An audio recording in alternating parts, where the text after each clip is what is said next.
Mo ń bọ̀ wá, mo fẹ́ pé ètò ni.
Daddy ṣe gbúrò boyfriend mi sá o.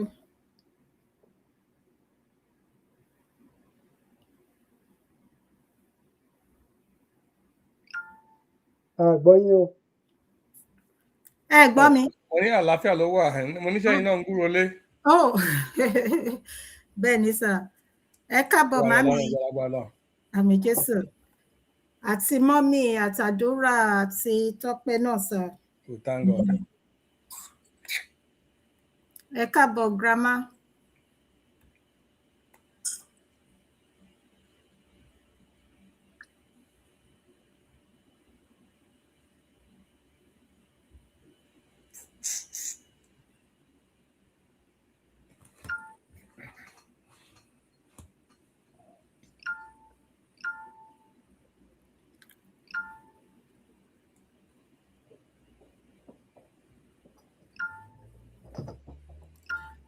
Wọ́n kí yín dádì o.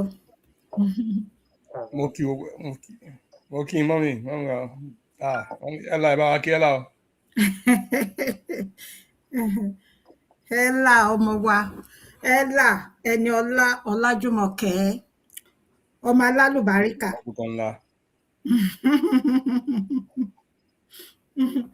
Ọjọ́ kan máa sọ ìkànnà àwọn orúkọ èèyàn, ẹni tó súnmọ́ mi gángan báyìí bẹ̀tẹ̀.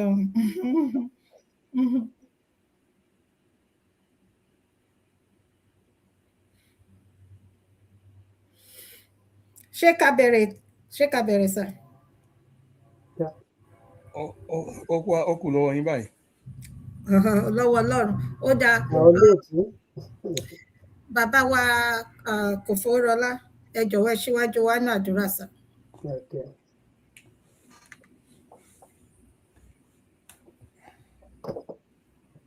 Olúwa Olódùmarè, a dúpẹ́ lọ́wọ́ yín tí ẹ tún mú wa péjọ ní àṣálẹ́ yìí. Àdúpẹ́ tí mú wa lọ láti ọ̀sẹ̀ tó kọjá.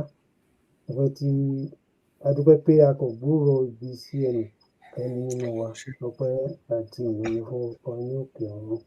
Ìjọba ṣe máa lọ ní ètò ẹ wá bá wa lọ. Ẹgbẹ́ ni wá sọ̀rọ̀. Ǹjẹ́ ohun tí a ó sọ, ẹ jẹ́ kí ó lè ṣiṣẹ́ ìyanu nínú ayé àwọn ènìyàn wa àti àwa náà. Ẹ má jẹ́ àṣìṣọ, ẹ má jẹ́ àṣìṣe.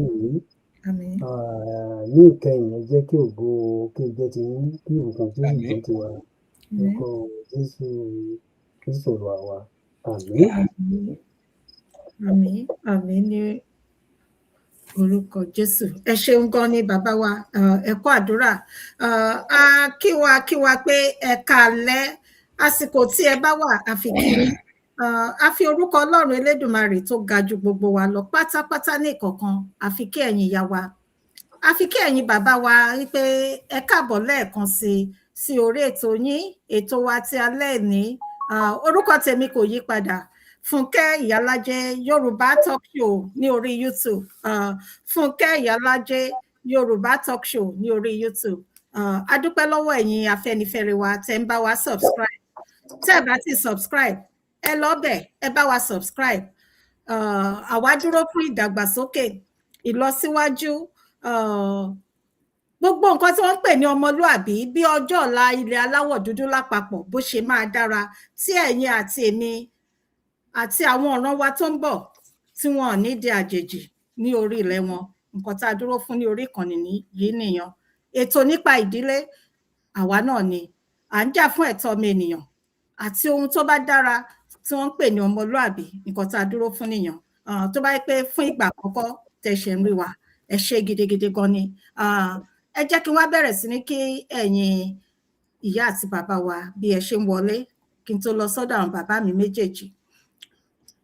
Grandma ọmọ wa lálùbáríkà, Grandma Ella Ẹniọlá Ọlájùmọ̀kẹ́, ọmọ ológo tó dẹ̀ máa rí ògo ìyan lò ní àṣẹ Elédùmarè. Grandma Fúnmilọ́lá Bello 572, mo kí yín màmí, ẹ káalẹ́ mà. Ẹ káalẹ́ mọ́mì.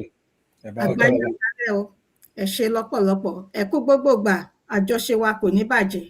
Ẹ bá wa kí grandpa ọmọ wa, àkọ́bí wa nìyẹn lórí ìkànnì yìí àti gbogbo ilé wa lápapọ̀, àdúpẹ́ o.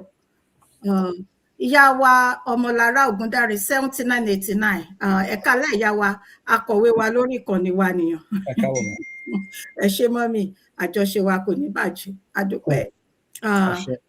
Ìyá wa Rẹ̀mí Ọ̀ṣùgbòyè, mọ́mì pẹ́pẹ́pẹ́ o. Elédùmarè á bá mi ṣe gbogbo ohun tí ń ṣe tí ní àṣepé, ojú òní tì yín láéláé, ẹ ní mọ̀korò, ẹ máa jèrè gbogbo àwọn ọmọ yín. Ẹ bá wa kí dádì Babátúndé Olúwatósìn, ẹ ṣé gidi gan ni mà, àdúpẹ́. Mo wá máa yàbàrà, a kí bàbá Ìyálájé torí mo mọ̀ pé máa wà lábẹ́ ètò, ẹ kì í comment. Bàbá Ìyálájé wọ́n mọra wọn, a kí yín. A kí bàbá wa Ṣọlá tí ibikíbi tẹ́ bá wà, ojú rere àtàánú Ọlọ́run kò ní fi yín sílẹ̀ ní ìgbà kankan. Àǹtí mi ti wọlé, àbúrò yín àǹtí mi rí sí Aṣírù Àṣàbàrí àgbèmí kò ní gbé àwọn ọ̀dàlẹ̀. Ẹ ṣé, ẹ bá mi kí gbogbo ilé wa o, ẹ ṣé, ẹ kú àdúró sí àbúrò yín, mo dúpẹ́ mà.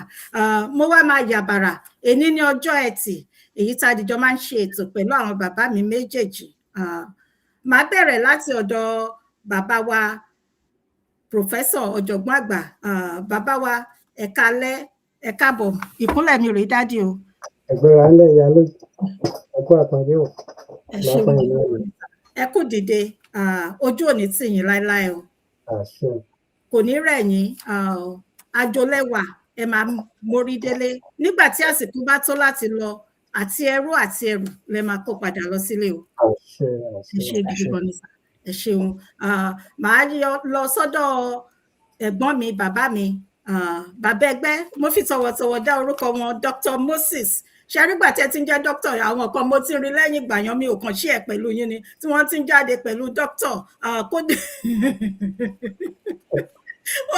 Dr. Moses Abiodun Ojo, mo fi tọ̀wọ̀tọ̀wọ̀ dá orúkọ yín bàbá mi, bàbá ẹgbẹ́, ẹ káalẹ́ sà. Ẹ ṣé Ìyálájé dìde o, ẹ kú àpọ́nlé, Ọlọ́run á pọ́n yín lé o. Ojú òní tì yín láéláé sà. Elédùmarè máa bá mi ṣe alátìlẹ́yìn yín. Gbogbo ilé wa ń kọ́, mọ́mì, àdúrà, boyfriend mi àti Tọ́pẹ́ àti gbogbo ilé wa lápapọ̀, wọ́n ṣe gidi gan ni o, àdúpẹ́ o. Ẹ bá wa kí àwọn aráalé ká tó tẹ̀síwájú sà. Àkọ́kọ́ mo dúpẹ́ lọ́wọ́ Ọlọ́run fún ìyọ̀fẹ́ ti àṣálẹ́ yìí. Kí Ọlọ́run kó gbọ́ ọpẹ́ mi o, kó gbọ́ ọpẹ́ gbogbo wa lápapọ̀. Àmín. Kó kọ́ wa máa ṣe ká má ṣiṣẹ́, k'Ọlọ́run kó tìka ẹ̀ kó tọ́ wa sọ́nà. Àmín. Kó ṣíwájú wa kó kẹ́yìn wa nù gbogbo. Àmín. Mo kí wa lọ́kùnrin lóbìnrin, lọ́mọdé àti lágbàlagbà pé ẹ káàbọ̀, a kú ọjọ́ mẹ́ta, a kú àdúrótì, a kú ìfọkànrán, a kú àtìlẹ́yìn. Ẹ ò ní dáṣayé. Àṣẹ. Gbogbo ibi tí ẹ̀yin náà ti ń wojú Olúwa, Elédùmarè yóò tẹ́ yín lọ́rùn. Àṣẹ. Kò ní dùn yín ní ìbéèrè ẹnu yín ní ti Àṣẹ. dáradára. Àṣẹ. Gbogbo àdáwọlé pátápátá ẹ máa yọrí sí tayọ̀. Àṣẹ. Iwájú ni ọ̀pá ibi tí máa ń rí sí lágbára Ọlọ́run. Iwájú iwájú lẹ́ ó máa lọ. Àṣẹ. Wọ́n ní òkè òkè báyìí lológbé máa ń fọhùn. Òkè òkè ni gbogbo wa lẹ́ máa lọ o. Àṣẹ. Ewé ńlá gbogbo yín lágbára Ọlọ́run kò ní rú wẹ́wẹ́. Àṣẹ. Ẹ ṣe ẹ kú àdúrótì. Látòrí àwọn ọmọ wa lọ asúre fún wọn, ayé ò ní lè gbé wọn ré o. Àṣẹ Èdùmàrè. Yóò wù Ọlọ́run bẹ́ẹ̀ pé kí wọ́n gbẹ̀yìn wa. Yóò wù Ọlọ́run bẹ́ẹ̀ pé kí wọ́n borí ayé yìí. Àṣẹ. Mo dúpẹ́ lọ́wọ́ àwọn tó ṣíwájú, gbogbo àwọn tí wọ́n jù wá lọ, àwọn tàjọ jẹ́gbẹ́. A bẹ̀rẹ̀ látọ̀dọ̀ Dr. Ọlábánjí. Ẹ ṣeun, ẹ kú ọmọ mi, ẹ ṣeun, ẹ kú àdúrótì, ẹ kú fẹ́. Ọlọ́run ní fi ẹ̀yin àti ìdílé yín, Ọlọ́run ní fi yín sílẹ̀ nígbà kankan. Àṣẹ. Ambassador rere ní láti inú ilé tàti bí yín wá, láti inú ìlú tẹ́ ti jáde wá, láti inú ìran tẹ́ ti jáde wá. Lágbára Ọlọ́run, ẹ ò ní di ẹni téèyàn rí sá, ẹ ò ní di ẹni téèyàn rí kí ló wá ṣẹlẹ̀. Lágbára Elédùmarè, ire báyìí ni ojú ó mọ rí, ire lẹ́wọ̀n mọ rí o. Àṣẹ Èdùmàrè. Ẹ kú àbàṣe, ẹ kú àdúrótì, ẹ kú fẹ́. Mo dúpẹ́ lọ́wọ́ bàbá wa ọ̀jọ̀gbọ́n àgbà, bàbá ẹgbẹ́ àgbà. A lè dúpẹ́ lọ́wọ́ yín tán, ṣùgbọ́n mi mọ̀ pé ọba Ọlọ́run tí kì í jẹ nígbé kò ní jẹ yín gbé. Àṣẹ Èdùmàrè. Gbogbo iṣẹ́ tẹ́ ṣe pátápátá lágbára Elédùmarè ní ìlọ́po lọ́lẹ́nu á san fún yín, tá sì jẹ́ kẹ́ kéré ẹ̀ ní dáradára. Àṣẹ Èdùmàrè. Ẹ kú àdúrótì o, ẹ kú fẹ́, Ọlọ́run á nífẹ̀ẹ́ yín o. Àṣẹ. Ìyá alájẹ ló ti máa ń sọ, ẹ ò ní ṣàìsàn. Àṣẹ. Ara ò ní ṣe yín, tọkàn ò ní ṣe yín pẹ̀lú. Àṣẹ Èdùmàrè. Lágbára Elédùmarè, ibi tẹ́ bá ti ń wá àwọn nǹkan, ìgbà ni ó mọ̀ jẹ yín. Àṣẹ. Láti pé èèyàn kan, èèyàn lọ́gbọ̀n ni wọ́n mọ̀ dá yín lóhùn. Àṣẹ Èdùmàrè. Ẹ ò sì ní ṣubú dànù. Àṣẹ. Àbáyọ o. Àṣẹ. Ọ̀tún bá lọ́jọ́ máa ń yọ, ọ̀tún lẹ́ẹ̀ mọ̀ yọ. Àṣẹ Èdùmàrè. Wọ́n wá lé, wọ́n ò bá, wọ́n tẹ́fẹ́ fífẹ́ mi lára ẹ̀, Ọlọ́run ní fún wọn ṣe. Àṣẹ Èdùmàrè. Ẹ ṣe àṣeyẹ lálákànṣepo, ẹ ṣe ti yín láṣeyẹ. Àṣẹ. Ẹ ṣe o, mo kí yín gbogbo wa pé a káàbọ̀ sórí ìkànnì, kí Ọlọ́run kó tì wá lẹ́yìn, kó síwájú wa pẹ̀lú. Àṣẹ. Ẹ ṣeun bàbá wa. Lẹ́ẹ̀kan sí a kí gbogbo ẹ̀yin ènìyàn wa pé a kú dédé àkókò yìí, ibikíbi tí a bá wà káàkiri àgbáláyé, àkí àwọn ọmọ Yorùbá àti ọmọ adúláwọ̀. Ká tó wá lọ, a kọ́ kí àwọn ọmọ wa Ella Ọlájùmọ̀kẹ́ àti Táǹwá, ẹ dàgbà, ẹ dògbò, ẹ Àṣẹ. Love you all. àti ìyá alájẹ wa, ìyá alájẹ gbogbo Àsábàrí, Ẹ ṣe sá. oko Ògùn, ìpínlẹ̀ Ọ̀yọ́ àti ilẹ̀ Yorùbá, bẹ́ẹ̀ ni yóò sì rí. Àṣẹ. Ọmọ ènìyàn ṣe, ọ̀rọ̀ yóò máa tì í lẹ́yìn. Àṣẹ. Ẹ ṣeun gan-an ni. A kí bàbá wa Dr. Àbíọ́dún Òjó, ọmọ wọn ní Ìgbájọ. Ìgbájọ gbogbo. Àwọn tá ń la gbogbo ká tó mẹ́nu. A tún kí bàbá wa Ọlábánjí, Dr. Ọlábánjí Ọlágójú, ọmọ wọn lójú ọwọ́. Ẹ ṣeun, ẹ kú àdúrótì ìgbà gbogbo. Àwa kí àmọ̀mọ́ wa Fúnmilọ́lá Bello, Rẹ̀mí Ọ̀ṣọ́gbòyè, ìsàwà àríṣe Áṣírù, Ṣakí kò rọrin, Àgbẹ̀dẹ ọ̀rọ̀ pọ̀pà. àwa kí ìyá wa Yẹmí Fólúkẹ́, eégún ńlá tí kẹ́yìn gbẹ̀yìn gbalẹ̀, bàbá wa Moses Adébáyọ̀ Adélékè. Wọ́n wà ní ṣáájú. Ògún ọ̀rọ̀ ní àgbẹ̀dẹ ọ̀rọ̀ bàbá. A tún kí a fi àkókò yìí kí àwọn ará mi, Táyé Adébódò, Kẹ́hìndé Adébódò, àwọn kú àmúmọ́ra ìkejì wa tó ti lọ. ṣàpè láti Ìlọ́ra ní ilé màmá wọn, so torin ló máa ń ṣe wá láti Ìlọ́ra, so a lè ṣe ká má kíra wa fún orin, so àwọn á kí wa wípé a kí gbogbo wa pé a kú ìdìde, Ọlọ́run Olódùmarè yóò máa wà pẹ̀lú wa. Àmín. Àwọn oníṣẹ́ ọwọ́ yóò máa ríṣẹ́, Àṣẹ. oníṣòwò á dèrò, Àṣẹ. àbòdè pèdé, ọkọ ọba àdá ọba kò ní ṣá wa lẹ́sẹ̀ o, Àṣẹ o. àní sì ṣe o. Àṣẹ. Àwọn onítọ̀tún tó sì ní ẹyẹ níbi kórè wọlé, a kò rí ilẹ̀ kílẹ̀ tí a bá wà. Àṣẹ. Ilẹ̀ olómìnira Yorùbá àti Áfíríkà dandan ni. Wọ́n á ní pé odídẹrẹ́ kì í kú sóko ìwádìí, Èèwọ̀. a kò rí ìdílé. Gbogbo oníṣòwò àtàjèrè wọ́n ní ẹ̀tà ní kó tà tán kí gbogbo ọmọ rẹ̀ kó tó tà, a máa tà ní o, a sì máa tà ní. Wọ́n á ní gọgọbọ ni ọwọ́ yọjọ rí, gọ̀gọ́ ni ọ̀gọ́mọ̀ ẹ̀yọ láàrin ọ̀pẹ, kì í ṣe ọ̀fọ̀, àṣẹ Olódùmarè ni. Gbogbo àwọn ọmọ Yorùbá, ọmọ adúláwọ̀ tá à ń fẹ́ ire, ìlọsíwájú àti òmìnira tòótọ́ fún ilẹ̀ Áfíríkà, ibikíbi tí a bá wà, a ó máa yọ jù wọ́n lọ ní o, tọmọtọmọ. Àṣẹ. Àwọn gbàdúrà wípé Ọlọ́run Olódùmarè yóò máa lò wá gẹ́gẹ́ bí ohun èlò rẹ̀ láti lè jẹ́ orísun ìbùkún fún àwọn ẹlòmíràn. Àwọn afẹ́ fi orin kásẹ̀ kíkí wa nílẹ̀ pé àkìgbó Gbogbo ẹ̀yin tí ẹ pè tó wà o. ẹ kú ìdìde àkìyí, ọba ó níbu ọrẹ yóò bùkún ilé o, àti ní gbogbo ọ̀nà yìí. Ẹ ṣé o, lábọ̀ pẹ̀lú ìtọ́wọ́. Àṣẹ Èdùmàrè. Gbòòsà fún bàbá wa, ẹ ṣeun gan ni sà, ẹ ṣeun, ẹ rí àwọn aráalé ń jó, ẹ ṣé bàbá wa àgbáyé adalẹ́ sà, ẹ ṣé gan ni Àmín. sà. Àmín àṣẹ. Ìyá wa Títí Aláyọ̀, ẹ káàbọ̀ mọ́mì, ẹ bá wa kí gbogbo ilé wa, ẹ ṣé lọ́pọ̀lọpọ̀, a dúpẹ́. Ẹ jọ̀ọ́ ẹ má bínú, ara nǹkan tá à ń ṣe ní orí ìkànnì wa níbí báyìí nìyẹn. Ẹ dárúkọ àwọn Adégbòdù, àwọn ìbejì, àwọn èjìrẹ́ Adégbòdù, bàbá ìyá wọn Ìlọ́ra, bàbá wọn ní Ṣakí, so mo jealous, kí àwa náà kí wọn ṣe ti rí nísìn, kò dára bẹ́ẹ̀ o, so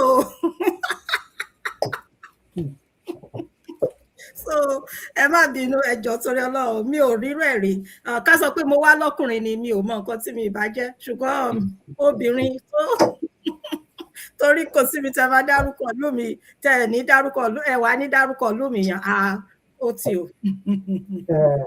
Wọ́n ní ẹjọ́ wá dárúkọ ọdún tèmi náà, wọ́n ní ẹ má fi Ìlọrin pe Ìlaró, ẹ má fi Ìlaró pe Ìlọ́ra ti tèmi, Ìlọ́ra ẹ̀ lọ́bẹ̀.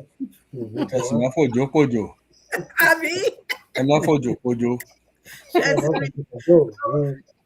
Yorùbá àṣà. Àbíọ́dún tó lèmi ń jẹ́ o, ẹ̀lẹ́yìn ń jẹ́. Ẹ ṣeun. Ẹlòmíì tó máa fẹ́ dá lápàdà wọn ní Abíọ́dún Òjó ìlú ní orí. Tó tọ́ dẹ̀ ni.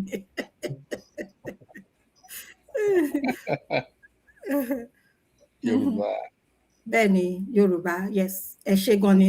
Ìyá wa Yẹmí, ẹ kálẹ́ mà mi, akínyín mà o, àgbáyé adalẹ́ o, láṣẹ Èdùmàrè, ẹ ṣeun gan. A máa bẹ̀rẹ̀ ètò wa torí ìjọba àsìkò. Lẹ́ẹ̀kan sí a dúpẹ́ lọ́wọ́ gbogbo ẹ̀yin Afẹ́nifẹ́re wa, a dúpẹ́ lọ́dọ̀ àwọn bàbá wa lẹ́ẹ̀kan sí, ẹ káàbọ̀ lẹ́ẹ̀kan sí. A máa wọnú ètò lọ báyìí láṣẹ Elédùmarè. Ètò tèmi yìí ó máa lágbára, ètò alẹ́ ní ó máa lẹ́tìkẹ́. Ẹ bá wa pín ètò yìí, ó ṣe kókó, ó ṣe pàtàkì. Ẹ bá wa pín, ẹ bá wa like, ẹ bá wa love, ẹ máa bá wa comment nǹkan tẹ́yin bá rò, tó bá ṣe é ṣe nígbà tásìkò bá tó, tá a bá sọ pé kẹ́ ẹ pè wọlé, ẹ bá wa dá sí i. Kó tó dìgbà náà a máa bẹ̀rẹ̀, ẹ jẹ́ ká lọ. Máa bẹ̀rẹ̀ láti ọ̀dọ̀ bàbá ẹgbẹ́ Dr. Moses Abiodun Ojo.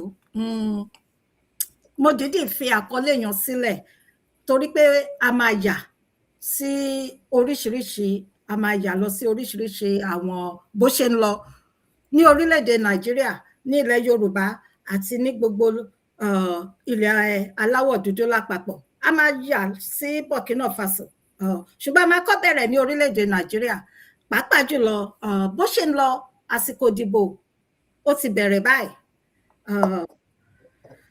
Nígbà kan rí bá ṣe pàdé, Yorùbá Nation ló jẹ́ kí n mọ̀ yín, Yorùbá Nation ló jẹ́ kẹ́ di ẹ̀gbọ́n mi tí máa ń pè yín ní bàbá. Ó dàbí ìgbà tí mo ti mọ̀ yín látọdún tó ti pẹ́. Mi ò ní parọ́, ara àǹfààní tí mo rí mú bọ̀ nínú Yorùbá ẹ má bínú, náà tó tọ́ ni mo sọ, mi ò tiẹ̀ ṣeré. Ara àǹfààní tí mo rí mú bọ̀ nínú ọ̀rọ̀ Yorùbá Nation nìyẹn. Ṣùgbọ́n lọ́wọ́lọ́wọ́ báyìí fọ́nrán oríṣiríṣi ló ń lọ káàkiri lórí ayélujára, pàápàá jùlọ lórí ìkan nínú àwọn ògbóǹtagì tó ń sọ̀rọ̀ nígbà kan rí nípa kí Yorùbá dá dúró, tó dẹ̀ jẹ́ pé wọ́n ti yàbàrà, wọ́n ti ń polongo fún APC.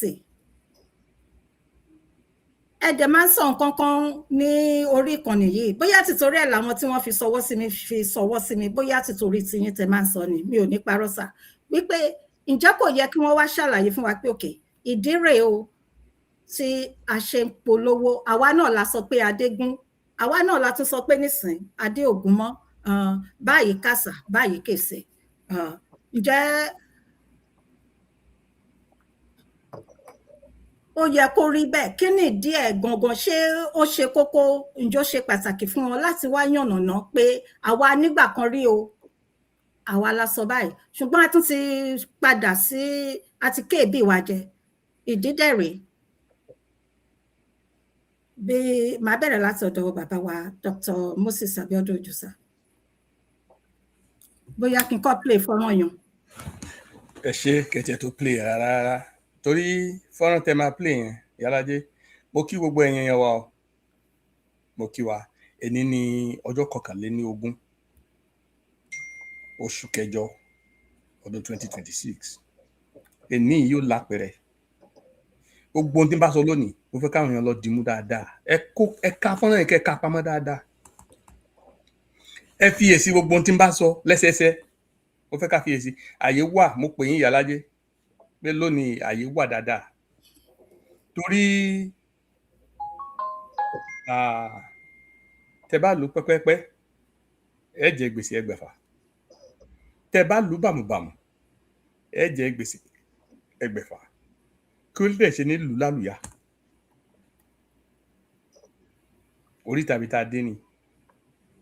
Ṣe rí, tó bá yẹ pé mi ò tara bọ ọ̀rọ̀ Yorùbá Nation rí, tí mi ò sì gbé ojú mi, ohùn mi àti àkọsílẹ̀ mi tí ò sí nínú ìtàn táwọn èèyàn lè rí fáàsì, táwọn lè rí reference lórí ọ̀rọ̀ Yorùbá Nation, pẹ̀lú àwọn kọ̀ọ̀kan tàròpàjọ rìnrìn àjò ni.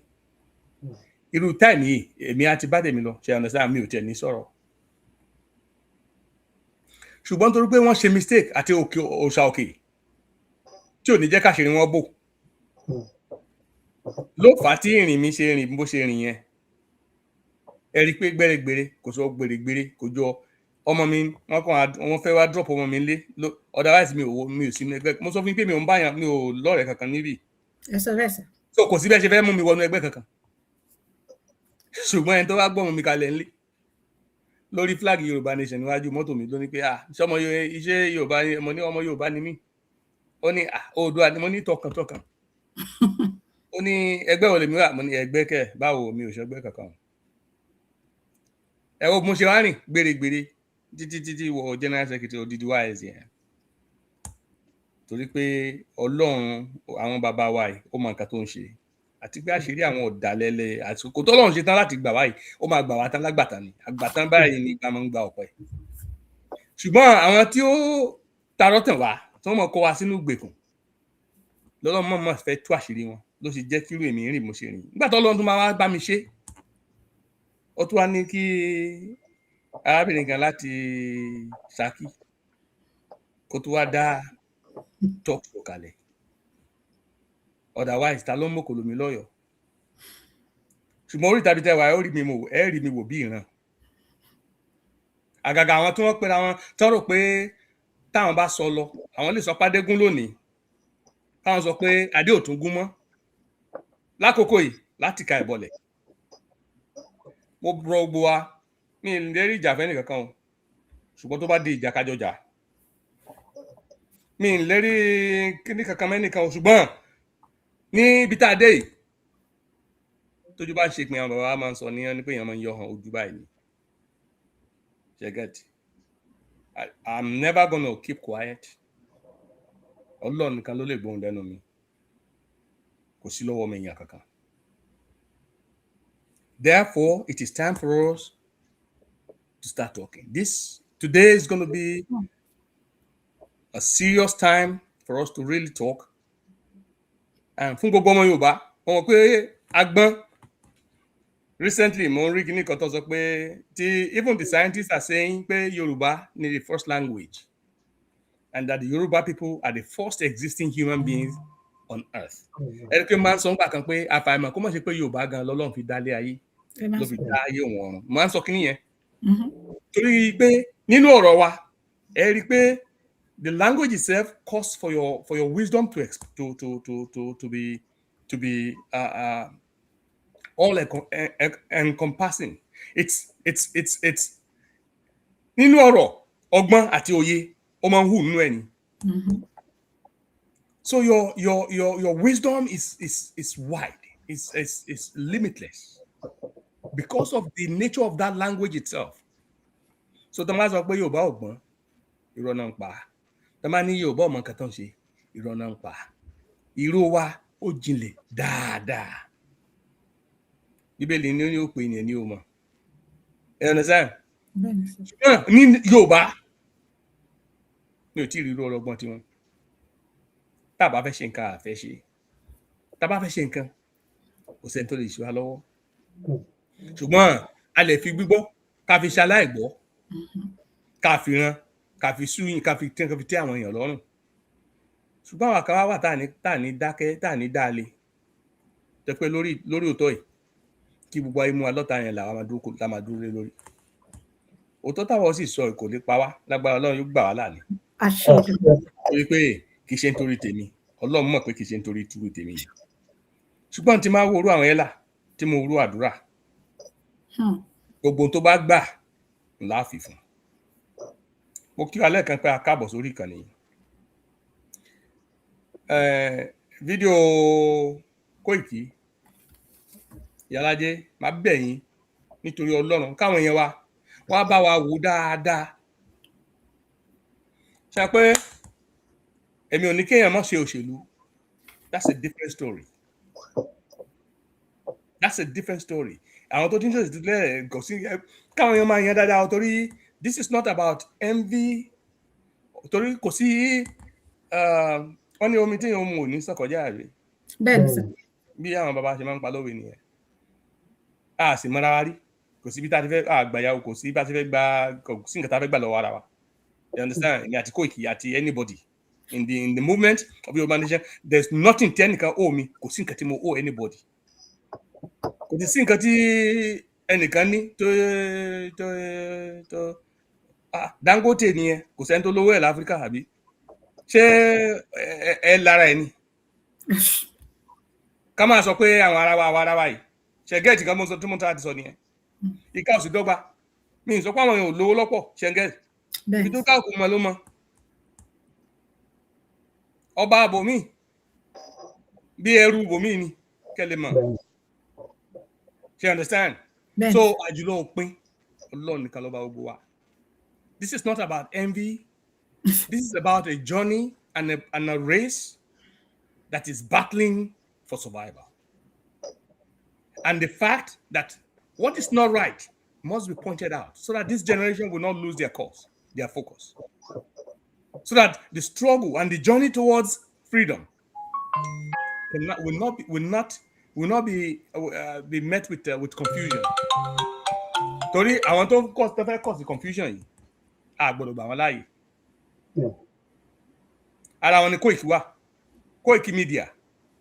ẹ bá mi pín ọ̀rọ̀ yìí dáadáa kan ṣe pé ó bìrì pé òun mọ̀rọ̀ sọ dáadáa ṣe pé mo sọ fún wa lórí ìkànnì rí pé one of the very first media person èmi ní parọ́ fún yàn tó jẹ́ kí ọ̀rọ̀ Yorùbá Nation yẹn kó múmú láàbí dáadáa Osquee ṣe rí nísìnyí mo ti decide pé máa lọ máa wá àwọn tapes tó ti ṣe kọjá mo béèrè lọ́wọ́ yín lẹ́nu ìyá alájẹ́ pé ó tape tẹ́ bá ti rí tó ti ṣe kọjá mo ní ìdí wọn láti keep àwa pc pẹ̀lú eléyìí tó ṣe ló ní àwọn eléyìí tó ń ṣe nísìnyí ṣe understand tẹ́ adáwọn Yorùbá ọba gbàgbé mo fẹ́ mú láti bí kó tó ní pàbẹ̀ sí bó torí tèpì àwọn máa play eléyìí tí ó ṣe tí mo gbọ́ last week yìí tí mo gbọ́ ní àárín ọ̀sẹ̀ eléyìí tó ṣe tó ti ń campaign fún Tinubu yìí tó ń campaign fún ọmọ oníṣèdí bẹ̀rẹ̀ kan fìdí tó ń sọ pé gbogbo tèpì tó ṣe lẹ́nu ọjọ́ mẹ́ta yìí tó tún ti refer sí election Ọ̀ṣun state ẹ bó ṣe kí Adeleke ń bẹ́ẹ̀ àti mọ̀ pé ẹ ti win o ṣe understand pé but Yorùbá have to move on it's like bẹ́ẹ̀ ni pé we're still one together. We are not one. This is bull baloney. People need to go and listen to those tapes and see the hypocrisy, the level of hypocrisy among our people, and the level of deception that to go on for the past 4 or 5 years. Some people think everybody is daft. Ọmọ Yorùbá láti wake up. Ṣé rí tẹ́ bá tẹ̀ sáwọn people lójú? Kọ́ mọ̀ pé ẹ kì í ṣe wèrè, ẹ kì í ṣe òpònú. Bó nígbà bá ṣe pé báyìí náà ṣe bá yín pé o. Bẹ́ẹ̀ bá ṣe pé ara yín bẹ́ẹ̀ má ṣe pè yín. This is not about ṣe tó wáyé pé ó fẹ́ ṣe business ó fẹ́ go on with his own business. You understand? There's nothing wrong with it. But ibi tó ti ṣe mistake ni ó tún wá mú wá sí ọ̀rọ̀ Yorùbá Nation. Terrible mistake, and that is why now I can talk. You decide to put that. What you're doing now, there's nothing wrong with you leaving the movement, the Yoruba Nation movement, because we know it was a fraud. We discovered it was a fraud. That's why somebody like me left. Even though you, was one of the people that I listened to fervently, followed for a long time, that encouraged and gingered my eagerness. And then Oloyegbo was the ice on the cake that actually said that convinced me, but you know what? We still have Yorubas that you can comfortably believe in a struggle that will not turn back. Look at the two of you today. They could have stayed clearly. You know, you can go into politics without putting Yoruba Nation. Although you know, so then Yoruba Nation, you understand what Yoruba Nation is he talking about? What Yoruba Nation is he talking about? You cannot eat your cake and have it. You cannot be inside the fence and then outside the fence and sitting on top of the fence. And no, we're gonna have to iron this very clearly. This is where the Yoruba people, especially àwọn tó ń jìyà nílé yẹn, gbogbo àwọn èèyàn wa tó wà nílé, àtàwọn tá a fẹ́ padà sí ilé tó ń fẹ́ ká padà yìí. Ọmọtọmọ yìí. We have to iron it and be clear with ourselves. Màá bẹ̀rẹ̀ láti pé Sowore. Okay. Sowore sọ pé that Sunday Igboho rally and that Sunday Igboho movement. Mo ní dání sir, tẹ́ bá fẹ́ kí n play sir. Ẹ dákun ẹ bá mi torí mi fẹ́ miss coast. Ẹ jọ̀ọ́ ẹ bá mi play ẹ. Kì í ṣe pé ṣe máa wá o, àbí? No, ó ti wà nílẹ̀. Ẹ bá mi play ẹ. Struggle you are saying is funded by Tinubu. Struggle. That's yes, Sunday Igboho struggle. Because the Sunday Igboho struggle you are saying is funded by Tinubu. That Sunday Igboho struggle was funded by Tinubu. Ní last week, àbí week before, lórí ìkànnì mo sọ nǹkan kan fún wa. Ṣé rí àwọn àṣírí kọ̀ọ̀kan tó ń bẹ lọ́wọ́ mi díẹ̀díẹ̀ ni màá mú jáde. Bá ti rí evidence to back it up. Àwọn èèyàn dẹ̀ ti gbọ́, wọn àti gbọ́ ṣíṣì náà nǹkan tí mo ní lọ́wọ́. Sherry, that Sunday Igboho's movement, your struggle you're saying is funded by Tinubu. Mo sọ fún wa ní last week ń bí pé nígbà tí mo dárúkọ àwọn kan ní UK. Mo dárúkọ àwọn kan UK. Mo ní láti United Kingdom yẹn. Ní gbogbo nǹkan tó da Yorùbá, tó dààmú Yorùbá, tó fọ́ wa lórí, tó ń fa ìfàsẹ́yìn bá Nàìjíríà. ibẹ̀ ló ti máa ń wọ́ wá. Mo ní bàbá Akíntóyè yẹ kó lè sọ fún wa àtàwọn tó wà ní UK yẹn àwọn wo ni Tinubu fọ́ǹdì. Mo wá fẹ́ sọ nǹkan lẹ́nìí pẹ̀lú nǹkan tí mo lẹ́nu pẹ̀lú because now the pieces yẹn pé nígbà tí wọ́n bá ń to puzzle tẹ́ ń bá ń to ẹni tó bá ń mọ puzzle play you put the pieces together and then start to show the shape, right? Now from the tape tí Koiki release gbogbo yín lẹ mọ̀ pé UK ló ń gbé. Ṣé ẹ mọ̀ pé UK ni Koiki wà? Àmọ́ sá. He's in the United Kingdom. He says it all the time, especially about fraudulent passport. Láwọn pè ní Yorùbá national passport. Kí náà pè náà Yorùbá. Ṣé diplomatic passport. Tani Yorùbá diplomatic passport. He went to the United Kingdom. Kò present fún immigration officer láti wọlé o. You understand? Tó wọ́n stamp ẹ̀ wọlé o. He may even maybe organize somebody to say it's whatever. But he was on television showing, not on television, on social media. That's why on the passport tó fẹ́ fund, tó fẹ́ sponsor fraudulent activity. When they wanted to sponsor and tó fẹ́ issue propaganda, advert, social media advert to raise funds for that fraud called the Yoruba diplomatic passport. Ọjọ́ yẹn ló kọ́kọ́ ti disappoint me. Mo dẹ̀ sọ mi ò dákẹ́. When I'm highly disappointed in this guy because he is one of those that are actually held in high esteem. You understand? Now, for him to promote that clearly showed me something. Now, I can see. Àfàìmọ̀ kí Koiki má wà náà ti Tinubu fund. Èmi Abíọ́dún Òjó ló sọ bẹ́ẹ̀ nísìnyí. Èmi Moses Abíọ́dún Òjó mo sọ pé àfàìmọ̀ kó má ṣe pé Koiki gan ó wà láàrin àwọn tí UK yẹn. Tẹ́jọ́ mọ̀ sí ọ̀rọ̀ pọ́n ṣe fund the Yoruba nation to make sure that Tinubu became president. Ẹ lọ wo àwọn tapes here. Go and look at all of those tapes. Ọwọ́n accusing sí torí ó mọ̀ pé Abíọ́dún Òjó kan wà ní UK. Ó lè máa present pé wọn mọ̀ ó mọ̀ pé Abíọ́dún Òjó kan wà. Wọ́n sì mọ̀ pé Ìyálájé talk show kan wà.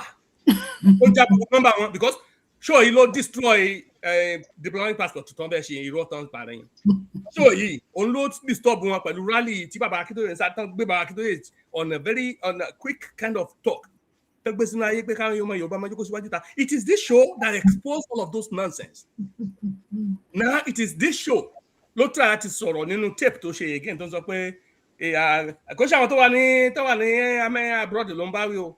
But ìwọ tó bá wà nílé because wọ́n ti ṣe tán fẹ́ campaign Nàìjíríà ìbò náà ti ní ìdí sí. So gbogbo àwọn ọmọ tá a jẹ́ ọmọ Yorùbá tá a wà ní òyìn òdì yẹn sí à ń sọ kò because a lè dìbò ṣe get ìbò wa kàn dùn nǹkan tó fẹ́ ṣe is for the Nigerian Yorubas to make sure they vote en masse for Tinubu. Ẹ̀yin èèyàn wa tẹ́ bá ń gbọ́ mi ọmọ Yorùbá tẹ́ bá gbàgbọ́ nínú òótọ́ tẹ́ sì fẹ́ bọ́ tẹ́ fẹ́ kí ìran yín bọ́ nínú wàhálà ẹ gbọ́dọ̀ dìbò fún Tinubu láti Èkó tó fi dé Ògùn láti Ògùn tó fi dé Kwara láti Kwara tó fi dé Ọ̀ṣun láti Ọ̀ṣun tó fi dé Oǹdó láti Oǹdó tó fi dé Èkìtì láti Èkìtì tó fi dé Lagos tó fi dé Kwara tó fi dé Kogi ẹ gbọ́dọ̀ dìbò fún Tinubu.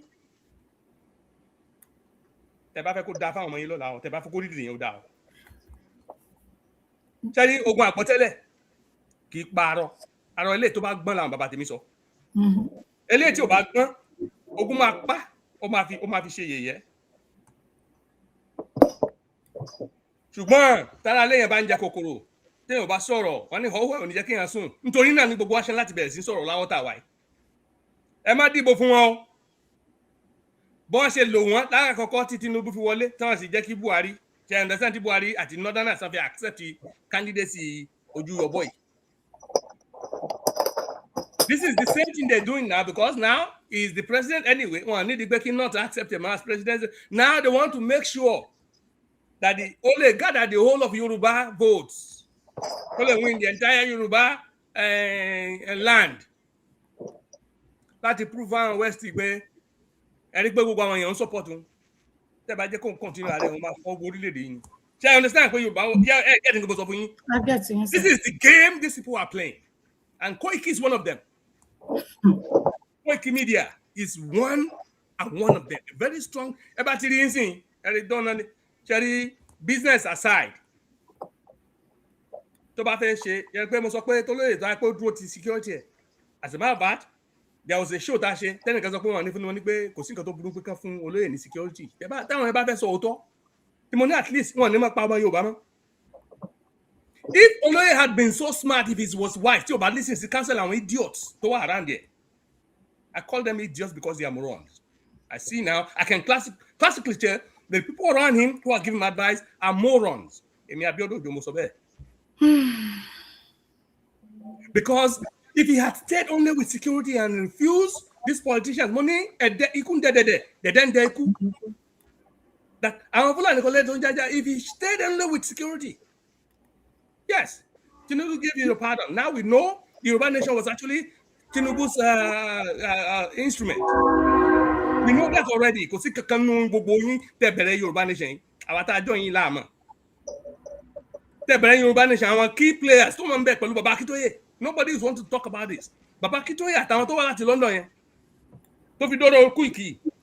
Tinubu funded Yoruba nation according to Sowore. None of you have come out to debunk it. None of you have gone to court to sue him. And Sowore already tell you when I say anything, you should remove anything about allegations. That means it's not talking. This is not hearsay. He has his facts. He has the proof he can present to the courts. None of you is fighting back. You're not morons. You're not stupid. Because Igbati Ààrẹ Kakanfò tó allege ikú Bọ́lá Ìgè sọ́dọ̀ Olóyè ṣé kò lọ court? Ṣé kò lọ court? Ẹ jẹ́ ká sọ̀rọ̀. Ṣé kò lọ court? So kí wá ní Sowore ṣe máa allege irú ilé tó allege? A sitting president is not going to court to sue Sowore on that. Akitoye is not going to court to sue Sowore on that. Koiki Media now I believe is part of them. Because look at his activity during the Yoruba nation. How Yoruba believe me? But I'm attack even though Owati Lady K. Soccer not most of their broadcasting was coming out of soccer in Ibadan. Shortly before they attacked Oloye's house, Koiki was nowhere to be found. He was in London. He was in UK. Hello, Koromika, because I monitor these people for a long. I watched all of them. Koiki was not in Nigeria when they attacked Oloye's house. How come? He was having issue with. I'm sorry. How come? After the assault, that's when he came to Nigeria, sneaked back into Nigeria, but they was hiding all over the place. For the Oloye show up, they put on Albeko. Our Kangbaye, Eludemba in one badge. Now we can see how much they have fooled all of us. Mm-hmm. How much these people are fooling all of us, and now he's coming back the second time to come and fool us again. Section by section so that I can bring all of these facts, because some people will listen to it, they wouldn't pick the information they need to pick. Pick it up. And I'm going to explain it. All is now he wants to establish, the Koiki Media all over Yoruba land is now all about funding and finances for his own pocket. There's nothing wrong with that. But now he's making it a Yoruba national issue, a nation issue. This is where Yoruba people who are already in this in the struggle must now understand how we have been used. Now it's now your choice. If you want to continue to be used by these same people.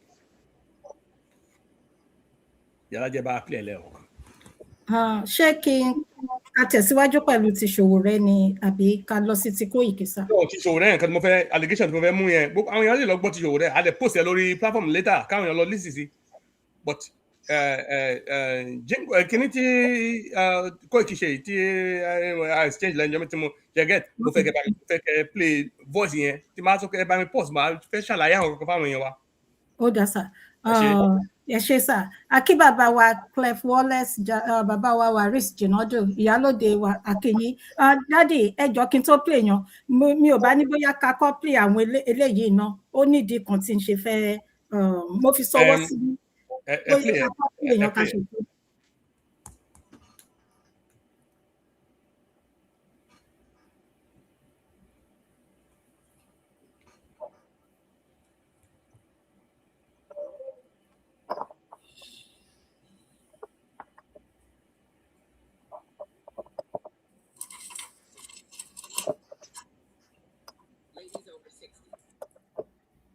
Professor Adebanji. Ọdún ẹ̀ ló ti ń ṣe, ẹ má bínú.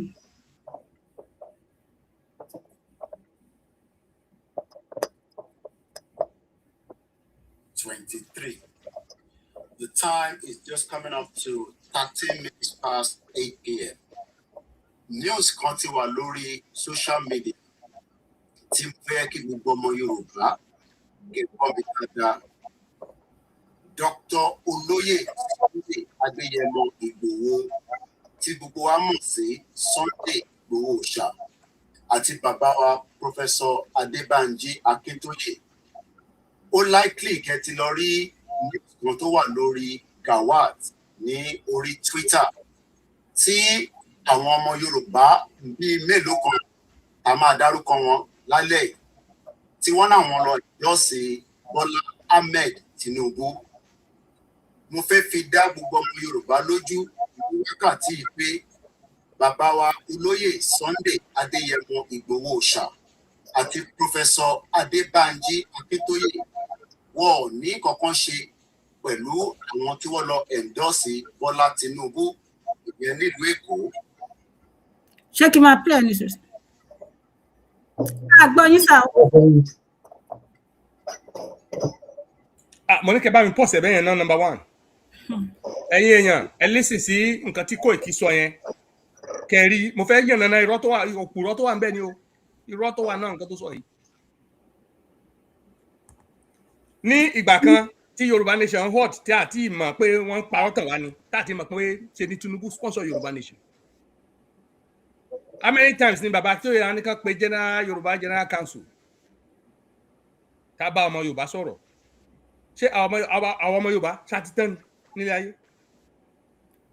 I mean, Doni, the wákàtí tá a wà yìí, Baba Akintoye is still the national leader of the Yoruba self-determination movement. Gbogbo ọmọ ẹgbẹ́ gbogbo ọmọ Yorùbá pátá tó fẹ́ òmìnira ilẹ̀ Yorùbá bí. Bẹ́ẹ̀ni sir. Baba Akintoye is still the leader. Why has he not come out to address, even tí o bá ní gba statement? Shari, they continue to think that we are all stupid and dumb. These people want to play with the intelligence of all of us. If we keep quiet and there's a way that's one no, they will take advantage because they will seize on your silence to ram their way through falsehood and lead us astray. Some of us will not allow that to happen.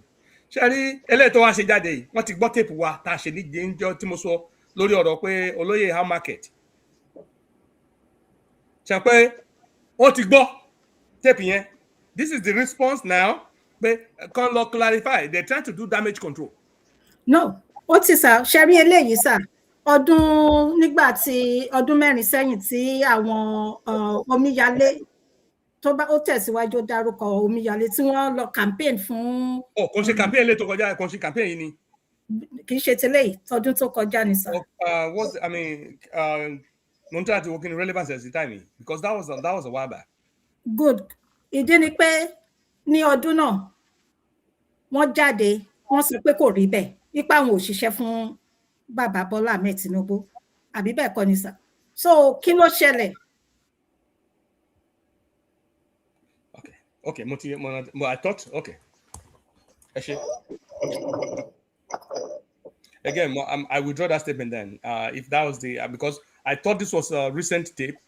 Because at the time we were all together in that. Time here, when the deception was still going on, we didn't know anything.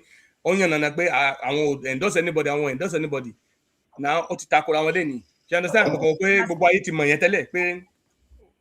That was a deception. Now, what is happening now is what I think people should see. Okay. How they've contradicted everything that was said before. Let me share you tape recent tape. You understand? I want to stay with the recent tape because everything that is there, everybody can know, and if anybody doubts it, we can always go back to them and pick it up. What is so because that has been said before. When they were still deceiving the Yoruba, when Tinubu was still using Yoruba self-determination movement to make sure he secured the presidency. It so happened the same players that was used, that was them. Tinubu no sponsor Yoruba nation, no what behind the Yoruba nation. Our kan fẹ́ dà wá láà ẹ máa ẹ̀yin ọmọ àwa ọmọ Yorùbá ṣáà ti gbàgbé ni ní gbogbo ìgbà tó wá ní pé Tinubu ológun pé ó láwọn àáfàá lọ́wọ́ ó láwọn kinní kan lọ́wọ́ ẹ jẹ́ pé wọ́n fẹ́ da Yorùbá nation rú ni wọ́n fẹ́ ṣe kinní mẹ́wàá òun ló sponsor wọn tọ́tí ní ẹ̀yin ọmọ Yorùbá ẹ máa gbówó wà ẹ fẹ́ rúbọ ọjọ́ kan bíi màálù mélòó lẹ́fẹ́ fi ṣe kinní ètùtù mélòó lẹ́fẹ́ ẹ ti gbàgbé. All this leadership, how all of you were putting money into that dead end. They were deceiving us then. Kóòkì náà máa mọ gbogbo èpè tó ṣe lórí àwọn lórí irọ́ wọ́n mọ̀ àtọ́ta ṣe. You understand? Èmi kàn wọ́n pé n tó ṣẹlẹ̀ ń sìn. Ẹ jẹ́ kí n. Tó ṣẹlẹ̀ ń sìn n tó ń sọ ń sìn mi ò fẹ́ káwọn ọgbọ́n kọ́kọ́ àwọn èèyàn lè lọ máa compare pẹ̀lú nǹkan tó ti sọ tẹ́lẹ̀. Because we know what he said before. We all know exactly what he said before. Nǹkan tẹ́mi ń try láti tie together ni statement ṣòwò rẹ̀ tó ní Tinubu ló sponsor ẹ̀. Now we know what he has said before in the Yoruba Nation movement that makes some of us to believe and stand strong. He was one of those that most Yoruba people believe as a strong media to hold the, I understand, fighting for the cause that we believed in. Now see what he's saying today. And then he still has the guts to put Yoruba Nation into it. If he thought if Yoruba Nation wọlé, pay attention. That is why he's drawing my attention. Okay, now we have to really talk about it. Okay. In our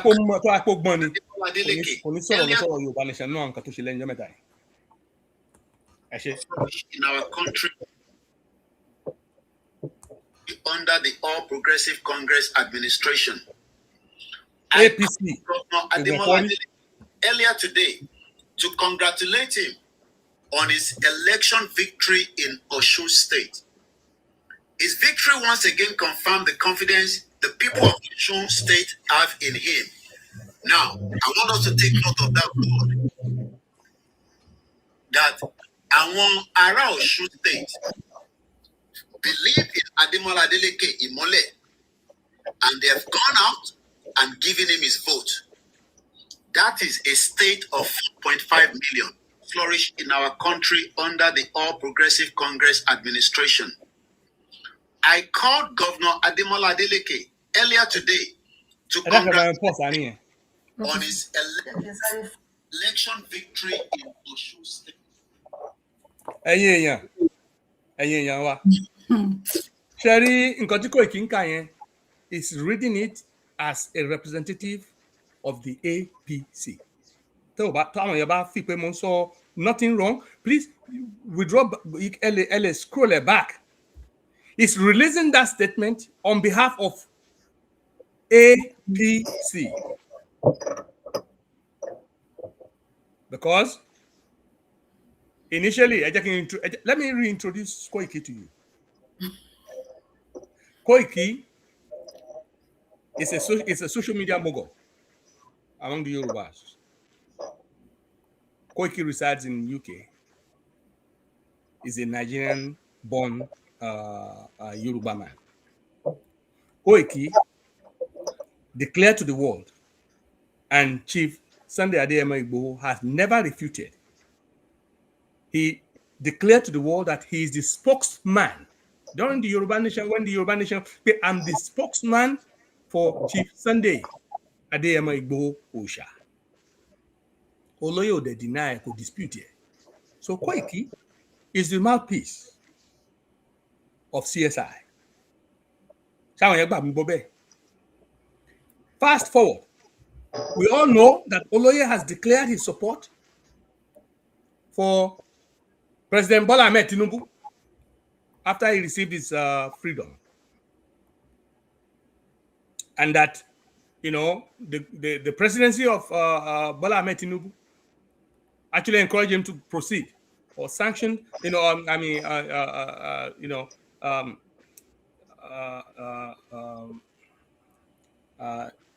agreed to the security network. You understand? Of Ilwekum. So, Chief Sunday Igboho is an APC or a businessman that has gotten the favor of the current leadership of Nigeria under the ruling party APC. And Koiki remains the mouthpiece of Chief Sunday Igboho Osha. Up to tomorrow, what till the future. Now, Koiki is releasing a statement. Chief Sunday Igboho went on a campaign rally, not Osun State, Timoni How Market. Again, Mbama Soro, Tole Obalo Gboju Ara Isita ni politics. Because there's nothing wrong with him going back into politics because the Yoruba nation, Egbe man sọ pé mi rò pé mọ̀ sí pé Tinubu ló sponsor ẹ̀.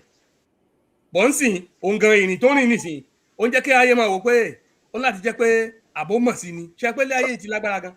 Bẹ́ẹ̀ni sir, jẹ́. People are so, but the truth will always come out. These lies cannot go. Gbogbo ohun tó wà nkọ̀kọ̀ yìí ni mọ́lẹ̀ máa tú síta. Ṣé understand? Kò lè pamọ́, kò lè parẹ́ títí láíláí. Yàlájé, kò lè pamọ́ títí láíláí. Irọ́ ni. Irọ́ kan ò lè bò láíláí, òótọ́ ló máa lékè. Bẹ́ẹ̀ni sir. So now, ṣé ó wá ṣe kó lè rí èèmọ̀ pé Tinubu ló sponsor rally yẹn, Yorùbá nation yìí. Tí àdògán kú sílé ẹ̀, tó pa àfà sílé ẹ̀, tó ń gan náà jíyà bó ṣe jẹ yẹn, tó bà dúkìá jẹ́ bó ṣe lọ yẹn. Ẹ mọ iye ọdún tó lò lẹ́yìn odi ni. Tí mo fi sọ yín kọ́kọ́ pé Olóyè ò lè gbé Jámánì sẹ́ pé kó sì láti padà sílé. Ẹ sọ bẹ́ẹ̀ sọ, yá. Tí mo ní pé ìgbà tí mi wá ń discover irọ́ tó ń ṣẹlẹ̀ yìí, mo ní mi ò ṣe ní kọ́ni ẹ lọ́nà padà sínú ibi tó ti ń bọ̀ tẹ́lẹ̀. Bí wọ́n bá tiẹ̀ jẹ́ tán, wọ́n pa tán. Ṣé ó mọ̀ sí? Àbí ó mọ̀? Torí mo gbàgbọ́ pé kò kì í mọ̀. Tàbá ní mo parọ́, ẹ kọ́kọ́ lọ sùn sòwò rẹ náà kẹ́ tó wá báyìí mi o. Èmi ò sálọ fún yan. Ẹ kọ́kọ́ lọ sùn sòwò rẹ. Lórí ọ̀rọ̀ pé that Chief Sunday Igboho's rally or struggle was being sponsored by Tinubu. Ẹ kọ́kọ́ lọ sùn sòwò rẹ ń court. Tẹ́ bá gba fífún bẹ́ẹ̀ pé kò rí bẹ́ẹ̀. Ká gbé mi náà lọ court. But after speaking all of this for so many times, you guys acted like you didn't know or you didn't hear it. But you're looking at this. You refuse to act thinking that because that's wisdom to avoid so they're avoiding the truth. But the truth will find you. The truth is not running away from you. The truth will find you. Now, look at the statement he said here. He, as Koiki, is not talking as himself. He's talking on behalf of APC. Yalaje repeat his statement. Because he's making a statement as though it's a mouthpiece of the APC. Please listen to it. Under the All Progressive Congress administration. Under the what? Who sent him? APC. Come and pick it up. I called Governor Ademola. Hi. Who is I? Talon Some. Koiki. Yeah. Governor Ademola. Àbí ẹ dákun ẹ jẹ́ kó lọ láti rẹ̀ bóyá sọ pé ẹnìkan pé ẹnìkan ni bóyá ẹnìkan ló release statement yẹn ẹ jẹ́ ká gbọ́ ìjọ tó lọ yàrá ẹ bá mi gbọ́ iṣẹ́ yìí dáadáa. Okay sir. Okay. on his election victory in Osun State. His victory once again confirmed the confidence the people of Osun State have in him. Now, I want you to take note.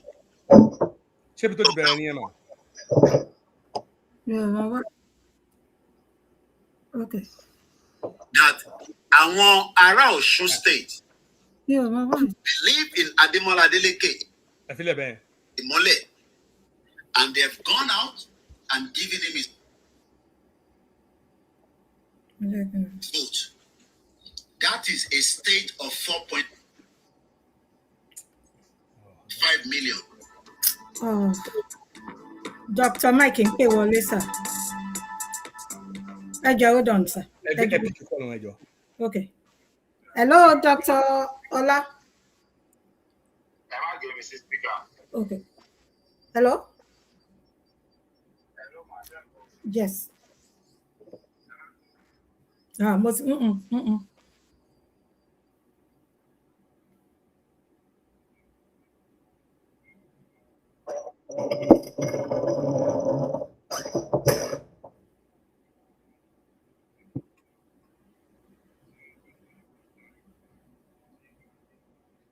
that's ẹ̀yin pè wọ́n láti ṣàlàyé yẹn fún wọn, sir.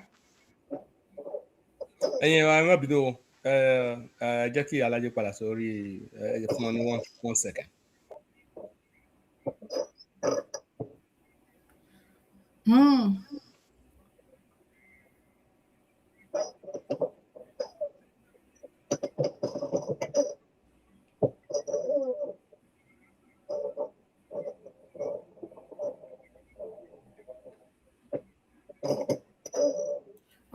Ẹ ṣeun.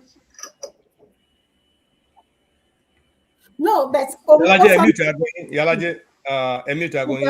Mo fẹ́ mute. Ẹ̀yin ará lè fún mi ní 2 minutes ẹjọ́ tó lọ mo máa mute. Èmi á continue láti bí bóyá tí Yalaje bá dé wọ́n lè máa play ẹjẹ́ kan ẹjọ́ má bínú sí wa ẹ̀yin. Okay, ẹ máa sọ̀rọ̀ ní Sherry. Okay, she want to mute. Yeah. So he's talking there like a spokesperson for the APC. Táwọn ọba listen lọ síwájú ńgbà tó ń play tí mo listen sí tape yẹn because mo listen sí from A to Z. Ó sọ pé káwọn èèyàn kan má dá àwọn tó wà ní abroad lóhùn àwọn èèyàn kọ́ ló ń bá wí. Àwọn tó wà gbogbo ẹ̀yin tá ti ń wá ń bá tẹ́lẹ̀ tẹ́ ń dáwó jọ sórí Yorùbá Nation. Tá ti sọ pé àwọn máa bọ́ everything máa bọ́n dà. Káwọn èèyàn lọ wo gbogbo tape Koiki. Láyé Yorùbá Nation. To ginger everybody up, that this is what we are doing. My question is this.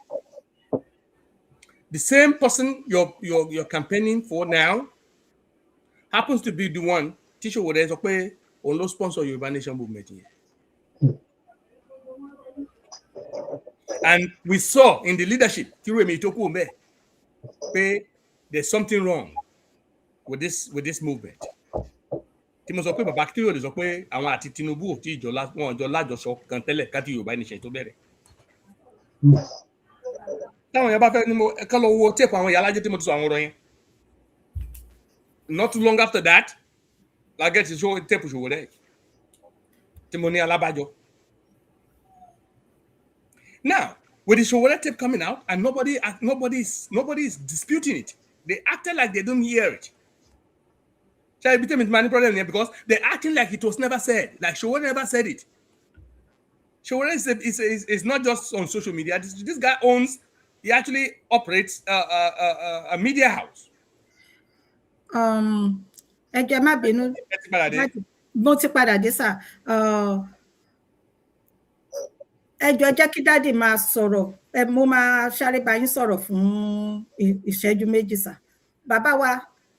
Bàbá. Yeah, John, Ọlọ́run mo fi bẹ̀yìn. Wọ́n ní pé wọ́n ń pọ̀gùn máa lẹ́nu. Let me finish what I'm saying. Ṣẹ́rí ilé ayé kan lèèyàn wá. You understand? No. Ẹni sùúrù. Mi ò fẹ́ kí I don't want to. Ẹ wo fóònù yín, ṣe ti gbọ́ sà? Bàbá Banja, no. Any zero. Ẹ má bínú ẹ̀yin ará ilé ẹjọ́ torí Ọlọ́run. Ẹ máa bá wa like, ẹ máa bá wa love. Hold on. Okay, ẹ má sọ̀rọ̀ lọ.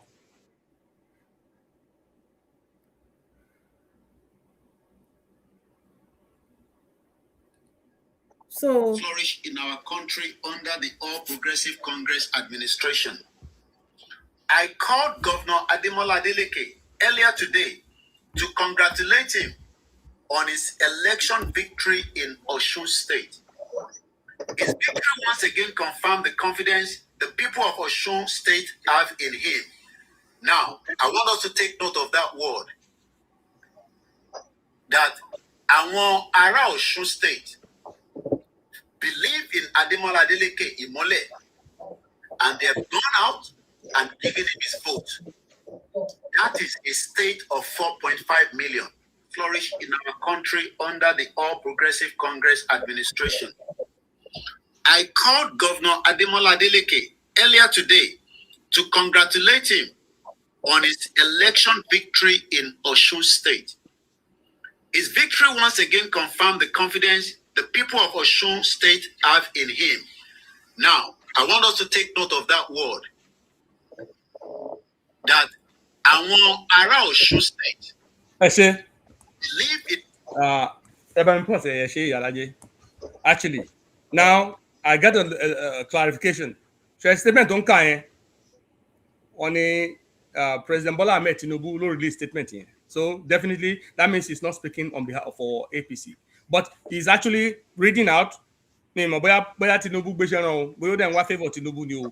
But what he's doing definitely is to curry favor from the federal government of Nigeria under the presidency of Bola Ahmed Tinubu. So he's not speaking on behalf of APC, but definitely looking for business from APC. I can tell that for a fact. From listening to the tape, I think he was reading one based on our information because this was the statement from Bola Ahmed Tinubu. I called. He didn't tell us who called. Who is the I? Now I'm getting the fact that was the statement written by President Bola Ahmed Tinubu to congratulate Chief Adeleke, Governor Adeleke of Osun State. All of them will lose that by God's grace. Lord làwọn ọmọ tí ò ti wáyé. Lord làwọn ọmọ tó máa dàgbà tó ń gbélé ayé tó máa tó dẹrùn fún wọn. Tọ́lọ́run ní jẹ́ kí ìbànújẹ́ àti wàhálà táwa òbí dojúkọ ẹ̀ kó tó dojúkọ àwọn wa. Wọ́n á gbàjọba wọn ni. So whichever way, kò sí ìyàtọ̀ nínú omi ẹ̀kọ́ àtẹ̀kọ́. And bàbá wa ó ní pé omi ẹ̀kọ́ náà ni. So whether he's assuming the responsibility of a spokesperson for APC, or is looking for favor by repeating what by reading out the statement of President Bola Ahmed Tinubu, it's the same thing at this point to me. Same thing. Bola Ahmed Tinubu ó sponsor Yorùbá Nation lákọ̀ọ́kọ́ gbogbo ọmọ sí. A sì mọ̀ pé through corner UK ní gbogbo ẹ̀ gbà wọlé. Get? Sir. And from what already said, none of them are disputing it. Kò sí information kan tó máa jáde. Nínú nǹkan tó ń kọ yìí, nínú ibi tí Koiki ti sọ̀rọ̀ yìí. Ó ṣe mọ̀ pé àwọn kan post yìí, wọ́n ní wọ́n lo fídíò nǹkan bì kan. Kẹlẹ̀ mọ̀ pé he's paying attention to all media. So wọ́n lè sọ pé àwọn ògbọ́n nǹkan tí Sowore sọ. Ó láwọn kan lo fídíò, ó lọ anybody ò gbọ́dọ̀ lo fídíò mọ́ because àwọn náà fẹ́ make owó. Èyí táwọn make tó nǹkan ṣe get. Which is right. I mean, it's right to protect his. This is intellectual property, Abi. He should be able to earn where he has invested, isn't it? There's nothing wrong with that. But I'm not saying that that's not wrong. That's actually right. That's legitimate. But the fact is, they pretended like they did not know that Sowore had spoken about the fraud. Don't pariwo fún wa ngba yẹn. Láti gbàgbé ni. A máa bọ́ Nàìjíríà down ni. Gbogbo ẹnu mo Go and look at the tapes. Now, my question is this today. Why is he bringing Yoruba Nation into this election? And pay attention to see a very dark black man. Also, if you're going to campaign for somebody, come after you. He's not campaigning for anybody. You see, that's somebody who is very, very genuine. He wants changes and is making changes using his platform. But this guy is not really endorsing anyone, even though he condemns that this government should not repeat.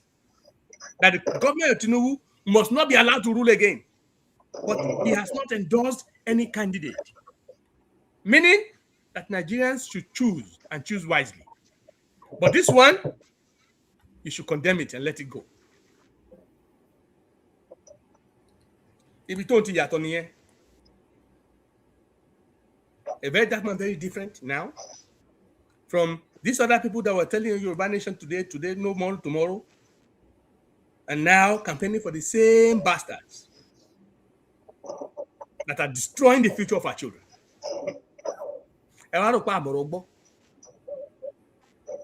Àti sọ pé Yorùbá Nation gbà kan ṣùgbọ́n ó tún sọ ń bẹ̀ kò síbẹ̀ sí fẹ́ gba Yorùbá Nation tí ó bá ṣe Bọ́lá Ahmed Tinubu. Are you serious right now? Mi ò fẹ́ sí pé mi ò fẹ́ máa sọ̀rọ̀ ní o. Ṣé kí n play ẹ̀tàn àbí kí n stop ẹ̀ sir? Ìyálájẹ́, people should, this is more than enough to be angry. Is a fiery person. I think it's going to become one-on-one, me and him, on this show. I play Dada. Progressive Congress administration. I called Governor Ademola Adeleke earlier today to congratulate him on his election victory in Osun State. His victory once again confirmed the confidence the people of Osun State have in him. Now, I want us to take note of that word. That àwọn ará Osun State believe in Ademola Adeleke Imole and they turn out and give him his vote.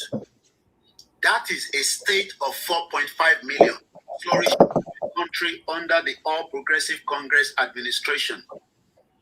I called Governor Ademola Adeleke earlier today to congratulate him on his election victory in Osun State. His victory once again confirmed the confidence the people of Osun State have in him. Now, I want us to take note of that word. That àwọn ará Osun State believe in Ademola Adeleke Imole and they've gone out and given him his vote. That is a state of 4.5 million.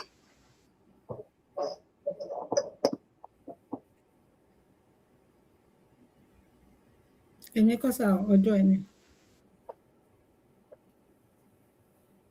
Yá, ó ti tán sá. No, taping up you very well.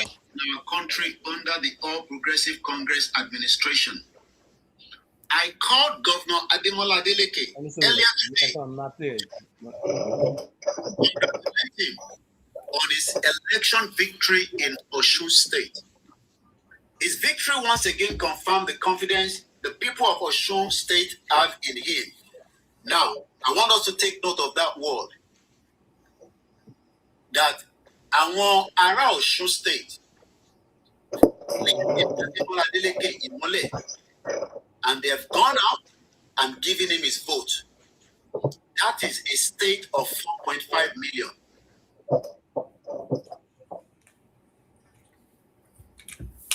Mi ò wọ́n wá. Ṣé lọ́dọ̀ ẹ̀ ló ti ń wá ní àbí báwo? Ẹ jẹ́ kí mi play tẹ́ bá ti wí náà. Under the Progressive Congress administration. To congratulate him. Ìyálájẹ́ tẹ́ bá. Mi ò mọ nǹkan tó ń ṣẹlẹ̀ sá. Ó dẹ̀ ń stop. Bàbá wa Ọọ̀ni òrìṣà. Ẹni sọ̀rọ̀ ṣẹ́ni. Ẹ jẹ́ ká máa play bí. Kò ní sí wàhálà, kò ní sí ìdààmú nílẹ̀ Yorùbá mọ́sẹ́. Nítorí politics ká para wa. Adeleke. Ṣé gbọ́ nǹkan tó ń sọ bẹ́ẹ̀ yẹn? Ó kọ́kọ́ kí Ọọ̀ni òrìṣà, Ọọ̀ni tó ń ṣépè fúngbà yẹn, ẹ bá rántí. Mo fẹ́ káwọn èèyàn máa dé. These people play a master key politics with all Omo Yoruba. They know Tinubu was sponsoring it. nígbà tó convenient fún wọn. mo listen yà dùn àti màá pè padà.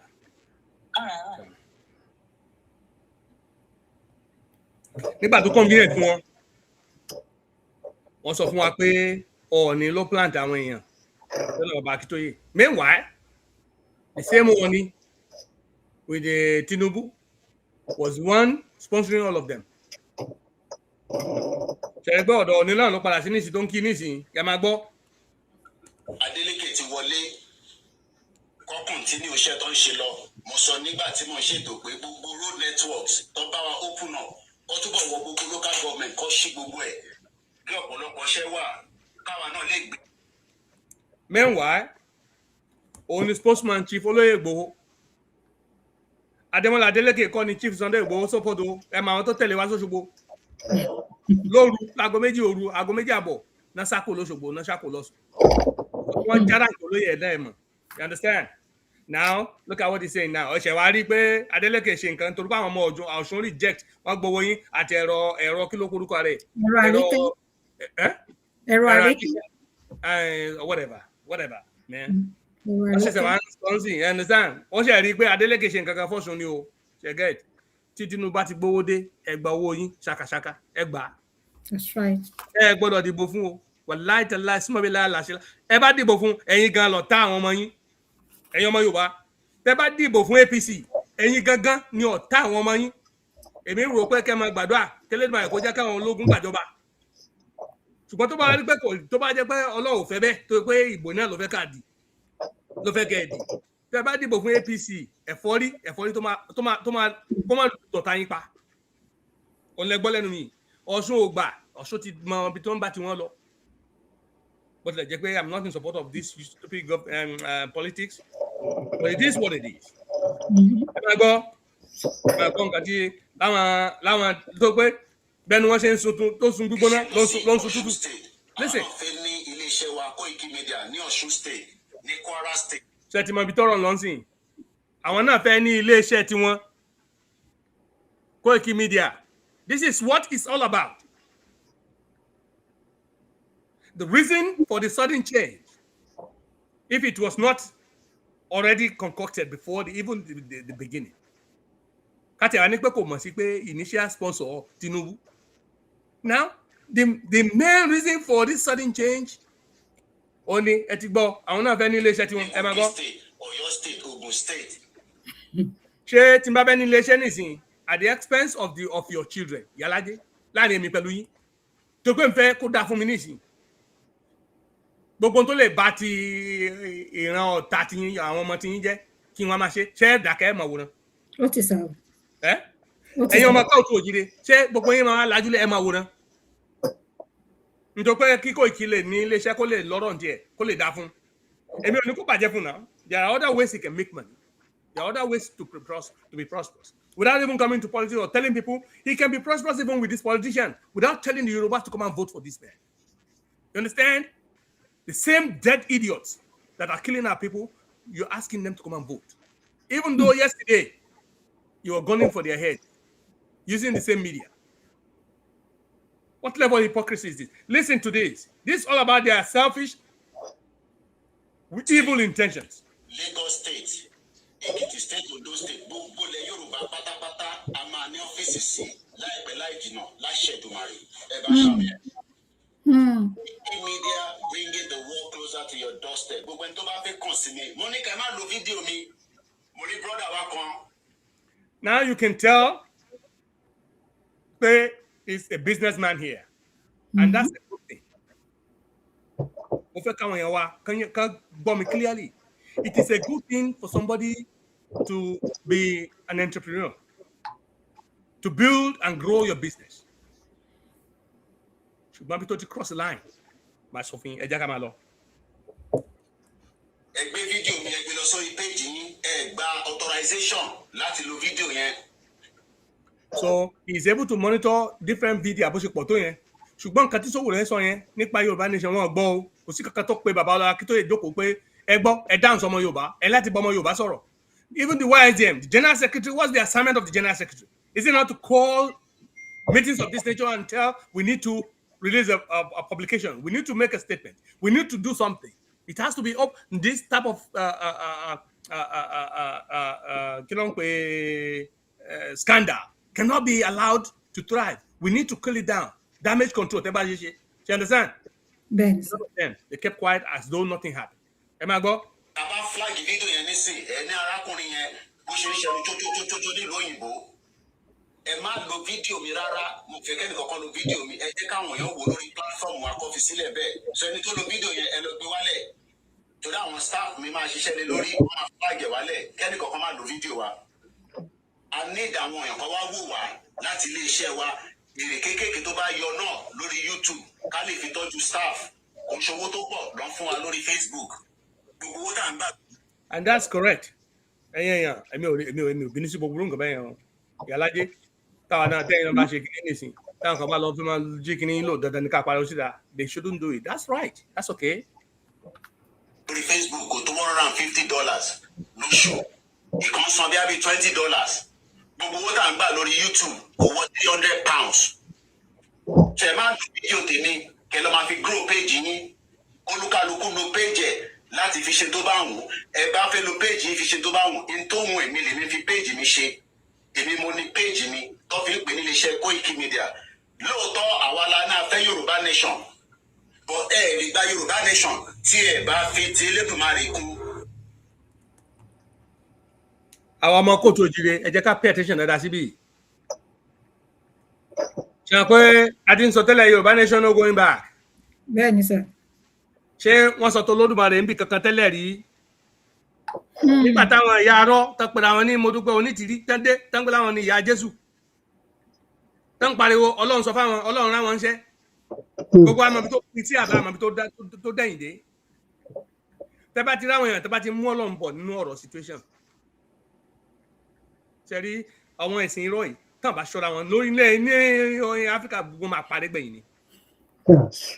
Because they're not allowing our people to use our common sense.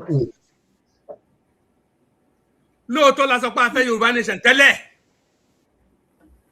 Ṣùgbọ́n ẹ lè gba Yorùbá nation ó ti yọra ẹ̀kọ́ bẹ́ẹ̀. Ẹ̀yin ẹ lè gba Yorùbá nation láì fi tó Olódùmarè láì fi tó Ọlọ́run sí àbí ẹ̀kọ́ ẹ jẹ́ ká máa gbọ́n so. Àgàbàgebè wọn yàn. Listen to him. Listen to this man.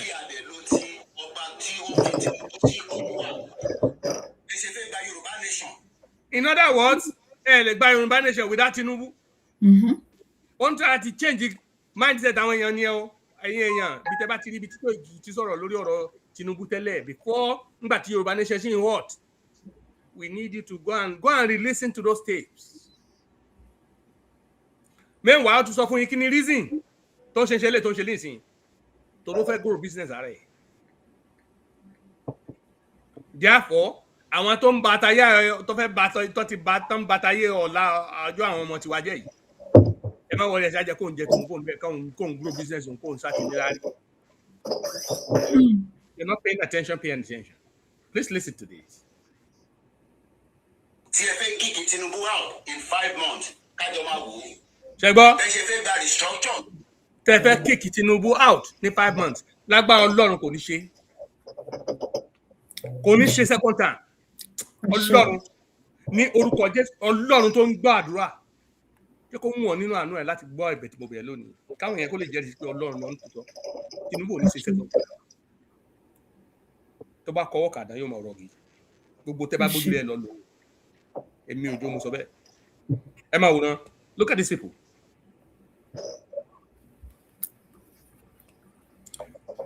Ojú ò gbọdọ̀ tí ojú èèwọ̀ òrìṣà kò ní ṣe second time ẹ lọ kọ̀rọ̀ mi sílẹ̀ mo gbàgbọ́ débẹ̀ ni. Listen to this.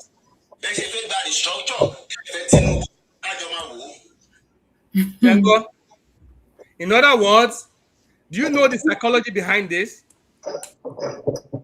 You see, when you see people that are using psychology to manipulate human beings, the mind of a man, if you understand a man, money ìkan náà àwọn ọmọ mi ní dárúkọ ẹ̀ nígbà tán kéré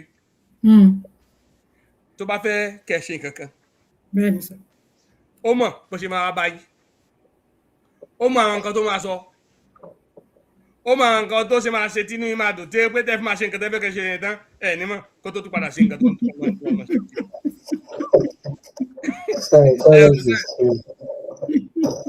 A psychologist, these people, these political animals, they want to brainwash, Sherry, they want to sweet talk everybody now.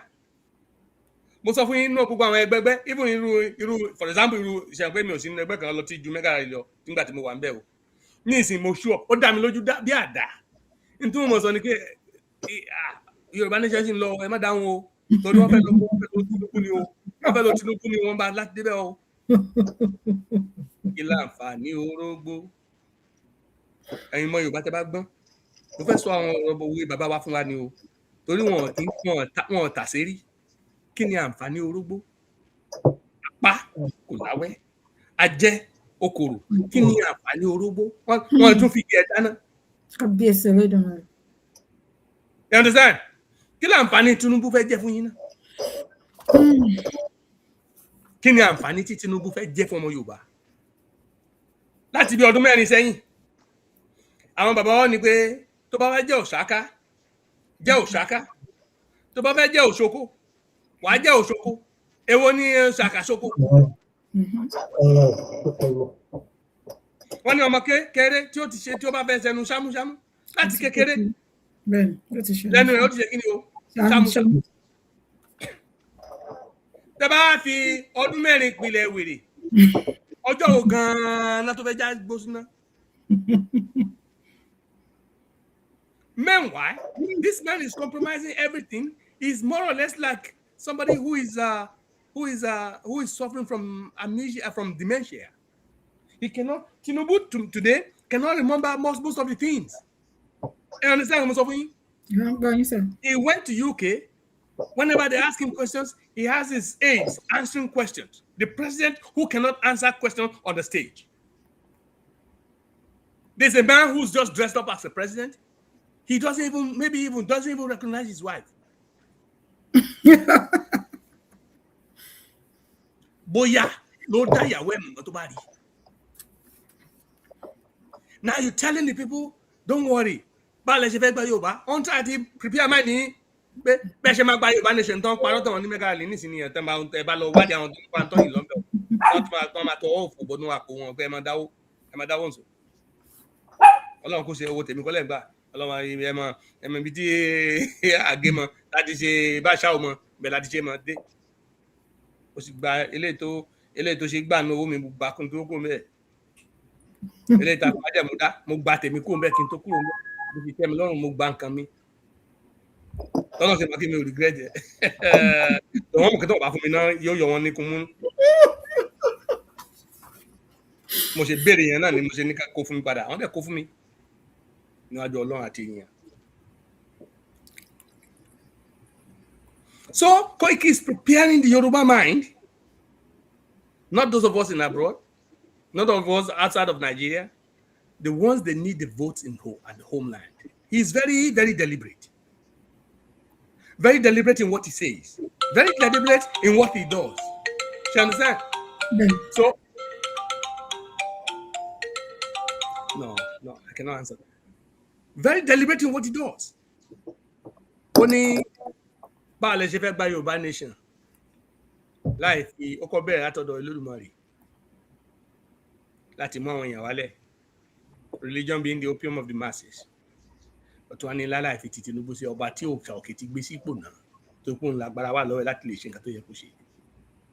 Ẹ béèrè lọ́wọ́ ẹ̀. Lẹ́tà mélòó ni bàbá Akíntóyè kọ sí, even though àwọn àti bàbá Akíntóyè jọ ọmọ nǹkan tó yàn sí o. Wọ́n ti jọ lájọ pa, wọ́n ti jọ kún. Ṣé pé ìgbà tí ọ̀rọ̀ ní second time ti dé máa gbọ́ yìí, kò sẹ́ni tó kọ́ wọn tí Ọọ̀ni Ifẹ̀ àti bàbá Akíntóyè tó ti jọ tún dá ẹgbẹ́ mi kalẹ̀ tán lẹ́yìn ìgbà tán ti fọ́ YSN tán fọ́ Yorùbá tán fọ́ gbogbo ẹgbẹ́, you understand? So now they're in power. They don't need Yoruba nation to convince the North not to allow Tinubu in power. Now they're in power. So now what they want to do is to make sure that no matter what, Tinubu can get all of the votes in Yoruba land. Do you know what that means? Sherry, this is how I understand people.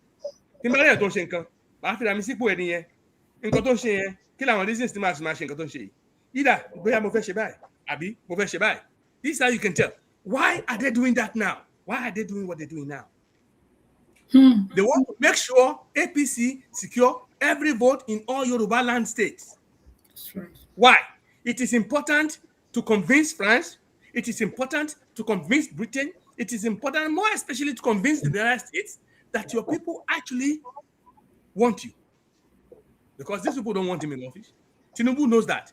That's why he's bribing them with Tinker Line, bribing them with security, bribing them with coming to the Sahel area and the northern area, bribing them with the resources.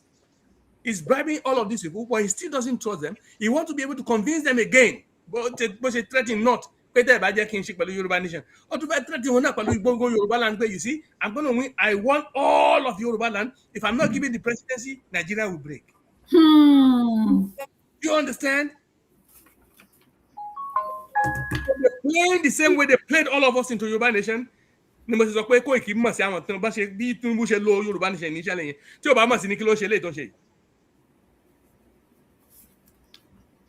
Listen to him. Let us listen to him all the way. Let us listen. No, no, I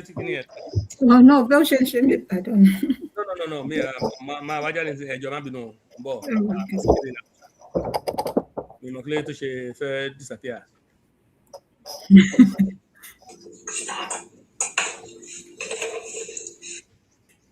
Koiki Media, àwa dúró tiẹ̀ nígbà tó ti ní President Tinubu ni èèyàn kan ní láti ṣe máa sọ fún mi pé ṣé o ò lè lo initiative ẹni mo ò fẹ́ lo initiative mi ìtí Tinubu sọ bàbá dáadáa ara tata máa lé ní. Ṣẹ́gbọ́. Mo wá lọ bẹ́ẹ̀ mo kí gbogbo àwọn ìyá pátápátá àtàwọn tájọ ṣe Yorùbá Nation àtàwọn tó fẹ́ Yorùbá Nation. No, Yorùbá Nation kan ló kàn ká fọ Tinubu lọ́kàn balẹ̀. Land. Ṣé understand? On try to cook Yorùbá jọ. Tinubu ní kẹ́ dìbò fún o. Àtàwọn tájọ ṣe Yorùbá Nation. Gbogbo àwọn tájọ ṣe Yorùbá Nation àwa tó rí wọ́n pé. Ṣé get? Tá fẹ́ ọjọ́ ọ̀la fún ọmọ tiwa. Tó pé kí wọ́n sá ti build business ààrẹ. Kẹ́yìn sá ti gba contract kẹ́yìn tí wọ́n ṣe dé yọ̀tọ̀ mi. Ọjọ́ ọ̀la àtàwọn ọmọ tiwa yẹn kò kàn yín mọ́. For now, ẹ ti make sure pé pàwámọ́ bá ṣe ń pàwámọ́, which is a positive thing. Ṣùgbọ́n lẹ́yìn ọdún mẹ́rin tẹ́ bá kó ń bẹ̀ tán, ká tó bẹ̀rẹ̀ sí pàwá. Ká máa pa àrùn wa nso. Ṣé get? Àtàwọn tó wọ́n bá wa ṣe Yorùbá Nation o. Ó fẹ́ kó ogun wọn papọ̀ pé ẹ máa bọ̀. Àsìkò ní ìsìn gbogbo wa láti máa sọ̀rọ̀ together to campaign for Tinubu. Let Tinubu win the whole of Yoruba land. Ẹ máa gbọ́. Lọ síbi tá a fẹ́. Ìrìn àjò Yorùbá land. Ṣẹ́gbọ́, Yorùbá land síbi tá a fẹ́, ibo náà fẹ́. Ṣebí nígbà kan ibi tá a fẹ́ ni pé Yorùbá Nation, no other thing. Not going back. Àbí? Not going back. Separate from Nigeria. English. Yorùbá Nation separate from Nigeria. Completely separate. Independent sovereign nation. Ẹ máa gbọ́ gàbàgebè. President Tinubu ló máa wá lo làákàyè tọ́nà bá fún láti fi jẹ́ kí wọ́n gbé constitution yẹn padà wá pé ṣé constitution tí gbogbo wa ń lò lọ́wọ́lọ́wọ́ nínú Nàìjíríà. Ibi tí àwọn èèyàn kan ti fura. The Turkey is now going back again to try and confuse people. Please do not be confused. Now I see what type of level of understanding the boy in. But hey, Mr. Koiki, you're talking to people who can read.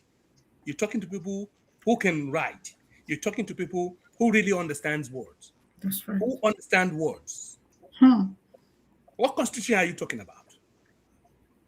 Even the 1960 constitution terms of white. Was it not there at the advent of the during independence after when we had the regions? Was it not there? Was the constitution not there? Did they not squander and destroy it? Was Britain not responsible? It's so strange. These people don't want to talk about Britain. They don't want to talk about the Imperial West. Because Tinubu is trying to make sure they don't come after him, his government. He wants their acceptance of his presidency. So ó ti sọ fáwọn people ẹ má sọ̀rọ̀ lọ sí ọ̀dọ̀ àwọn people yìí. Meanwhile, these are our enemies. Britain, France, the Imperial West, the CIA, America, these are the African enemies. They don't want to talk about it. Instead, they want to talk about our constitution. Constitution don't destroy. The constitution was working well for Nigeria in the 1960s. Go and look at what happened in the Western region. When Nigeria had the Western region had the television station and France had nothing. The constitution was working for the... What did they do? Who destroyed the whole thing? Was it not the Imperial West that used the same democracy, politics, and doju tegmontaburo atitaike de koraun, manipulated from abroad, pressurized from inside, destroyed from out and busted the whole thing? The same constitution you want us to go back. Go ahead and tell them in Sahel. Go and tell Burkina Faso the story you're talking. Because those ones understand now what the enemy, the true enemy of their land, of their peace, is not within their land, it's from outside. What can the aids and abettors inside the country, just like we have in Africa today, in Nigeria today. So what's Koiki talking about? Does he even understand the meaning of what is talking? Does Koiki understand the constitution of Nigeria then? And the difference now? What difference is it gonna make? Under a democratic rule, what difference is that going to make? Tinubu change the constitution because it change a lot of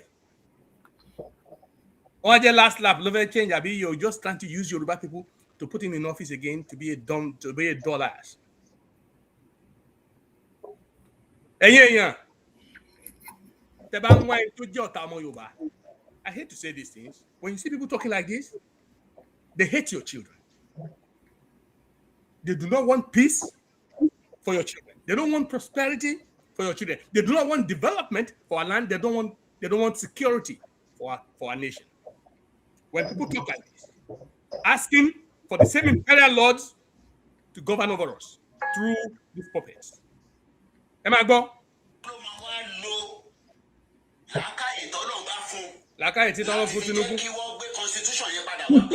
Constitution tí gbogbo wa ń lò lọ́wọ́lọ́wọ́ nínú Nàìjíríà ṣó lè pín Nàìjíríà gan gbogbo yẹn láti ṣàlàyé gbogbo yẹn ló mọ̀ pé current 1999 constitution is a fraud. Òun ni kò jẹ́ kí President Tinubu lè sọ pé. Ṣebí Koiki wà náà tó gbé lẹ́tà lọ sí 10 Downing Street. This same Koiki, they took the letter to 10 Downing Street. Òun àti olóyè Sunday Igboho, look at the irony. Also make sure there's perfect pictures for all these things. God, you are great. Oh, do our own. Ọ̀run mi là ń bẹ́ńbẹ́ ní ṣẹ́rí ayé yóò níbi gàdá díò lọ àwọn èèyàn tó wà nínú ẹ̀ là ń láti pa wá dà. Àwọn akọ̀sìn ní dákẹ́ òótọ́ sọ. This same Koiki was in Britain when they brought a letter to 10 Downing Street. I say camouflage ní gbogbo ẹ̀. Káwọn ọmọ Yorùbá sábà dáwó ni ká máa sponsor movement, ẹ máa sponsor trips, ẹ máa sponsor oríṣiríṣi, ẹ máa sponsor ẹbọ tí wọ́n tẹ. Wọ́n dáhùn tó fẹ́ ṣe oríṣiríṣi oògùn náà láwọn fẹ́ ṣe ń gbà yẹn. Gbogbo ẹgbẹ́ tí mo wà ń gbà yẹn tó máa parọ́ òfò. Má sọ kankan lórí bí lónìí. Adé oríta kan. Mo á pè èèyàn kan sẹ́gbẹ́ mi báyìí. Ọ̀túnba Ọláàdé. Vice chairman gbà yẹn. Mo á pè bàbá Akíntóyè. Mo ní mo mọ èèyàn kan o. Ẹ sì jẹ́ ká tọ̀ àwọn àgbààgbà yìí lọ. Mo ní ohun tí bàbá ẹ̀ bá sọ fún wa káàkiri dédé mọ́mọ́ san igbó dídí tí ò make sense. Mo ní ibi tí wọ́n bá sọ̀rọ̀ sí, mo ní kẹ́ jẹ́ ká gbà pé Ọlọ́run sọ̀ síbẹ̀. Kò jọ dé bí àdá ń sákò ń bẹ̀. Bàbá Akíntóyè lọ o. Wọ́n dọ̀gbọ́n ká tó lọ bá ẹni yẹn sọ̀rọ̀. Ó ti tó bí ẹ̀mẹ̀rin tàbí ẹ̀mẹ̀rin tá sáà ń gbé pé bàbá gàtí ṣe pé ó náà lówó. Mo ní tó bá tẹ̀ máa náà lówó, mo ní gbogbo ohun tó wọ́tọ̀ àǹdẹ̀ mo ní mo yọ̀ǹda èmi ó san. Ṣẹ̀gẹ́t kọ́mọ́dà gbé àbí bóńtà àti ṣẹ́dù kó tó rọ àwọn kan nínú àwọn ẹgbẹ́ kan tí mo wà. Wọ́n lọ mọ́ àbúrò wọn tán náà olóògùn ni wọ́n tó ní pé ká máa dáwó kan wọ́n fẹ́ ṣe nǹkan kan. Wọ́n fẹ́ ṣe nǹkan kan síbi ọ̀dì kan abẹ́ rúbọ ọ̀rọ̀ kan tẹ́ kàkà dìgbò rí tí gbogbo wa ń dáwó rọ sínú takàn lọ́n fowó wa kọ́ tẹ́ lọ́n fowó wa kọ́ oko fáàmù sí abúlé wọn kọ́ lọ́n lè máa kó jẹ́ wọ́n lè gbé bẹ́ẹ̀ kó jẹ́ wọ́n lè gbé ẹgẹ́ mo ní tó bá la tówó lọ mo ní mi á san wọ́n lọ bá ẹni ẹlẹ́ẹ̀kan ọ̀rọ̀ tí débẹ̀ mi ó kú láàrọ̀ mọ́rọ̀ tó bá jọ iwájú ẹ má wúran ọgọgọ náà fi dọ́gbọ́n pàṣẹ dàkó ń bẹ̀ dábàá gbé símọ́ lọ́la lókù ọ̀túnba bá lẹ́yìn ẹ̀ general secretary ṣé kò yẹ ká pè bá ká béèrè bí bá kíkọ́ náà bá ń gbọ́ ẹ jẹ́ ká máa gbọ́ ẹ bá mi ṣí ẹ̀ dọ́dọ̀ wọn ẹ lè cut clip gan náà kẹfì hàn wọn tí n bá parọ́ ọ̀túnba ní kí n jẹ́ ká pe bàbá padà mo ní ọ̀túnba wọ́n yìí ní àgbà ibù ẹ mọ̀ èèyàn ń bú àgbàlagbà ẹ wá ní ká lọ bá bàbá Akíntóyè padà pé kán fún wa lésì ọ̀rọ̀ wọ́n ní intelligent bàbá wọn ò gbàgbé kankan mo ní àwọn ibì kan wà tó pé ọ̀pọ̀lọ́ ń tẹ́ bá ti débi rù pé ẹ láti fò ni meanwhile ẹni ẹ ti ṣe mí lẹ́yìn ó ti ṣe mí gbẹ́rẹ́ pàkọ́ pé irọ́ làwọn ará ibi ò pé bí ọdún jẹ́ mọ́dàmú rẹ̀ ẹ̀ máa sọ fún ọ̀túnba mo ní tí bàbá Akíntóyè bá fẹ́ sọ nǹkan bẹ́ẹ̀ mo ní àní láti béèrè wọn because wọ́n yín báyìí ń lè ìbú àgbàlagbà o. Shall I understand? This is how to tell you that these people already know. Some of us know that they know what they were doing from the start. Ẹ wá ní Tinubu láì ṣe Tinubu tí Tinubu bá fẹ́ gba tó bá fẹ́ change constitution ṣé nígbà tí Donald Trump débẹ̀ nísìn ṣé kò ṣe rádìwẹ̀ ló ń ṣe àwọn nǹkan tó fẹ́ ṣe. First day ló ń fi kí ló ń pè executive order change àwọn nǹkan tó fi tí ò fẹ́ ṣe ẹ gẹ́tì nǹkan mo sọ fún yín. When people want to lie to us, they lie to you openly and calling you stupid because they think you cannot think. You don't have a mind of your own. He's telling us about 99. How many times that is our constitution in rallies? How many times that is our way? But because they want to bring Yoruba together, wọ́n fẹ́ kí Tinubu secure gbogbo Yoruba land tí ò ní ṣeé ṣe Ọlọ́run ní jẹ́. Ele tẹ́ra wọlé wàlá tàlá ẹ̀tẹ́lẹ̀ bá bọ̀ bẹ́ẹ̀. Kó kí mi dá bá bọ̀ ẹ̀tẹ́ ló bá sọ̀kalẹ̀ bí ilé. I'm not campaigning for any politician, but your candidates will know. These idiot people will not win.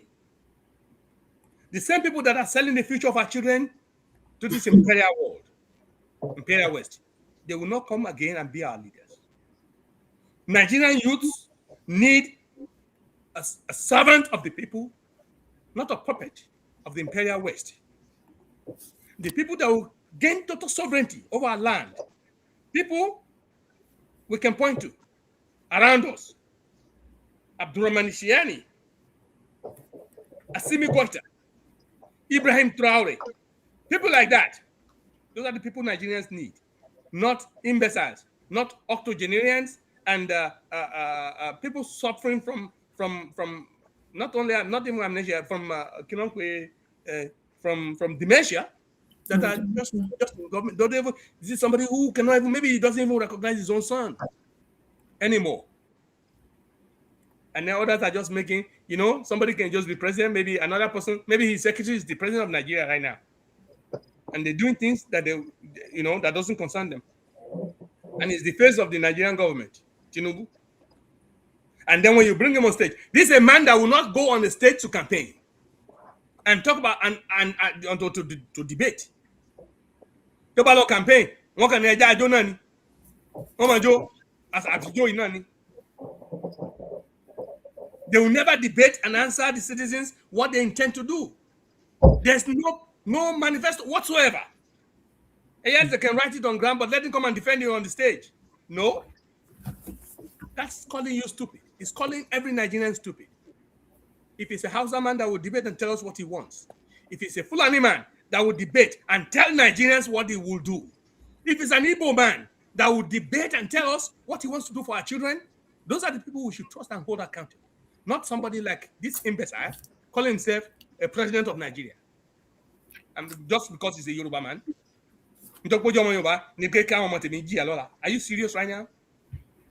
ẹ wá ní kò sí nǹkan tẹ́nìkan ṣe ọba òkè ti gbé kinní fún náà ọba òkè bá ti gbé ẹni ẹ̀yin ẹ gbà lọ́wọ́ ẹ bá jẹ́ ká tẹ́ra wa jẹ ẹ lọ sínú bíbélì nígbà tí Ọlọ́run sọ pé òun ló fẹ́ máa darí àwọn Ísírẹ́lì táwọn ní pé rárá àwọn ò fẹ́ kó tiẹ̀ darí àwọn ọmọ yan ọba fún wa ṣé kò gbọ́ tí wọ́n ní Ọlọ́run gbọ́ tí wọ́n sọ gbọ́ tí wọ́n náà ó sì yan ọba fún wọn tòótọ́ ẹ̀yin èèyàn don't let them deceive you it is what you want that the Lord will give you àwọn bàbá ló sọ wọ́n ní ọmọ tó bá ṣípá ó ní bàbá òun làwọn òbí rẹ̀ máa gbé it is what you want for your land that you will do that's what the Lord will answer don't let somebody tell you that they ẹ̀ńtọ́lọ́run ti gbé síbẹ̀ ní àwọn tó jalè gbéra wọn síbẹ̀ ṣe wá lọ́pọ̀ Ọlọ́run sọ̀kalẹ̀ ló mọ̀ because Ọlọ́run sọ pé òun ti wọ́n ní àti fi fún ìwọ ọmọ ènìyàn àti fi hàn ìwọ ọmọ ènìyàn ohun tó tọ́ àti ohun tó yẹ it is left for you even when God created you he said he gave you a will you make your own decision and make a decide don't tell God to do what you're supposed to do you're calling God like he's mad àwọn tó máa ń wọ ọgbà tó máa ń rẹ́rìn ní ẹ wá ní pé Ọlọ́run ti pé ẹ wá now trying to get àtọmọ Yorùbá nation o àti ìwọ tó ń ṣe Yorùbá nation tó pé restructure ilẹ̀ fẹ́ o ìyẹn àwọn ọmọ bàbá yìí lóge àtàwọn tí ò fẹ́ tí ò bá kankan gbọ́ o irú àwa tá a sọ pé òkè àfikún ológun pé ẹ̀ṣájà sọ pé ọmọ Yorùbá ní gbogbo tó pé wàá ṣe máa gba Yorùbá nation nìyẹn ẹ tún ibi tó wọ́n ẹ̀dẹ̀ sí. Meanwhile, they want to use that to make sure that Bola Ahmed Tinubu wins. They know he's not going to win in the north. Wọ́n á pè é ilẹ̀ Igbo kò ní win níbẹ̀ láéláé but they want to make sure he wins the whole of Yoruba land. Àwọn àfihàn dúró àwọn èèyàn wà ní pé ṣé kí Nigeria break up ní báyìí so let him do another 4 years. They're using them against us.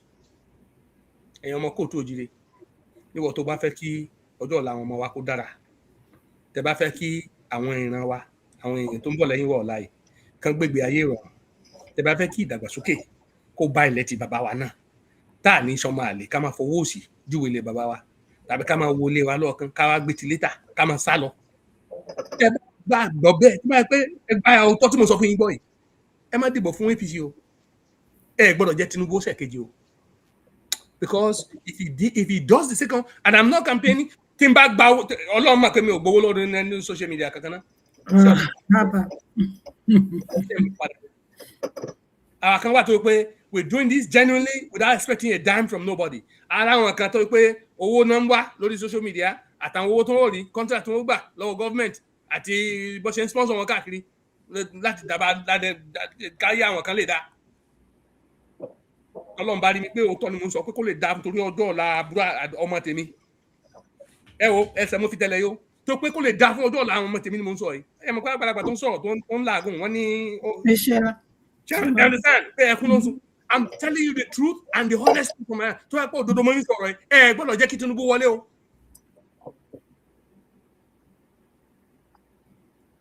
Ọ̀pọ̀ yẹn ní jẹ́ jẹ̀mọ́ àjẹjẹ́ ọwọ́ kan ò gbẹ́rù lórí. We have to do this together.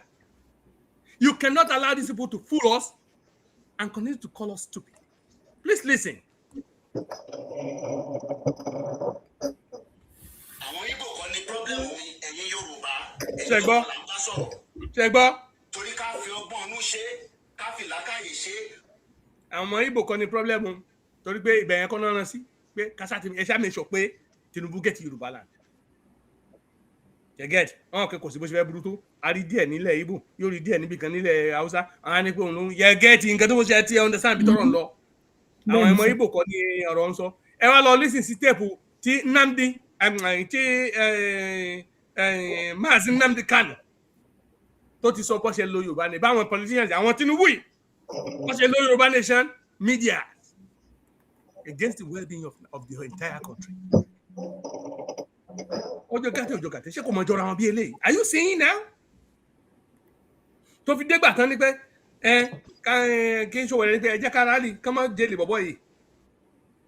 The same Yoruba media under the leadership of Baba Akintoye world media wọ́n bẹ̀rẹ̀ sí distinguish àwa ń ṣe terrorist o wọ́n ti prescribe àwọn kan o ẹ má dá wọn lóhùn o àwa ti Tinubu Sunday Igboho yàtọ̀ o ẹ ti rí pé they work in the same corner.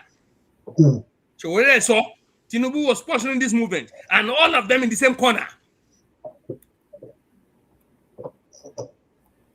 Tell me, how's Yoruba going to survive without Igbo? How's Igbo going to survive without Hausa? How's Hausa going to survive without Fulani in Africa?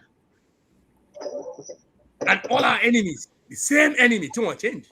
The Imperial West and the Arab world, they know this thing. And Israel, enemies of the African people, they know these things, and they're funding it, and they're sponsoring it, and they're supporting it. Now, we're making their work easier by campaigning against ourselves.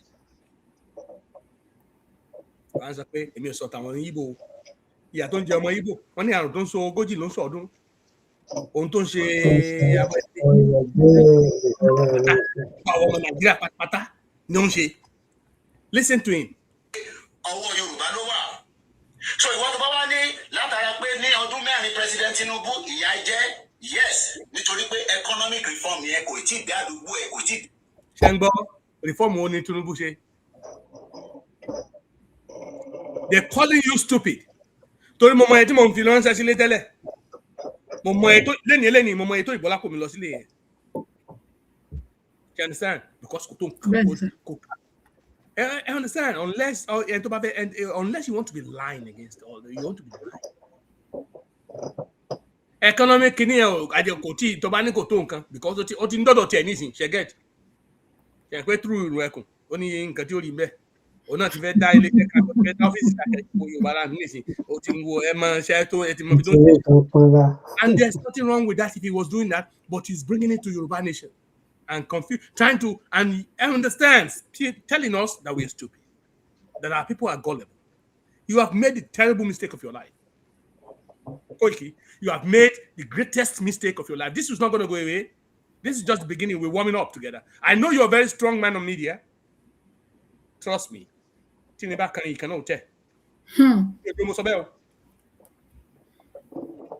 understand? Because what you were saying here, I really need to find out so much about Koibi, really very understand what's his level of education. Although I'm not interested in the Western world kind of certifications. But what is his level of intelligence? Even learning Yoruba.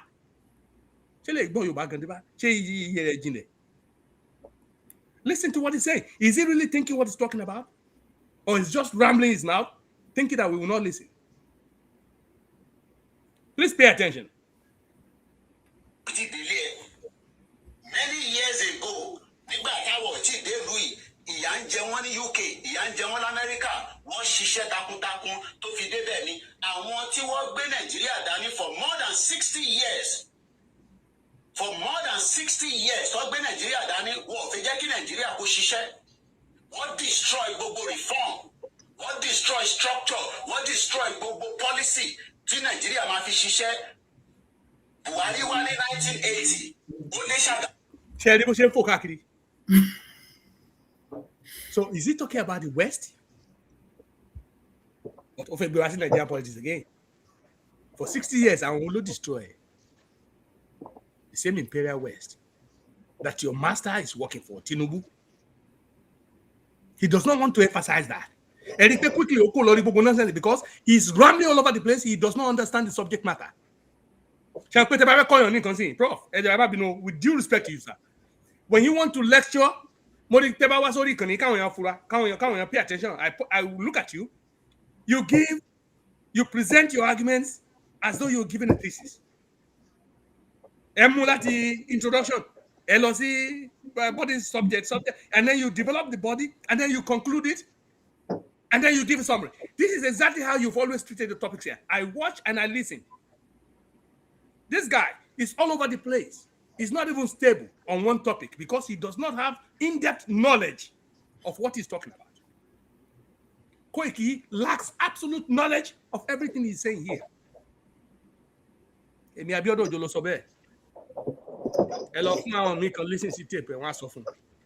Go and listen to that tape and see how he's jumping from one topic to another. He first talk about I want to talk about Nigeria than 60 years. Policy. What is he talking about? Where is he going? What's he really trying to talk? But this is the same Bulabalu that Bola Ahmed Tinubu will go on stage and talk about and dance Palongo, and without answering question, not saying nothing, and then ask for your vote, they give you rice and gari, and then tell you next day go and start frying akara. Ìfẹ́ wọn fáwọn ọmọ tiwa nìyẹn ká máa takara.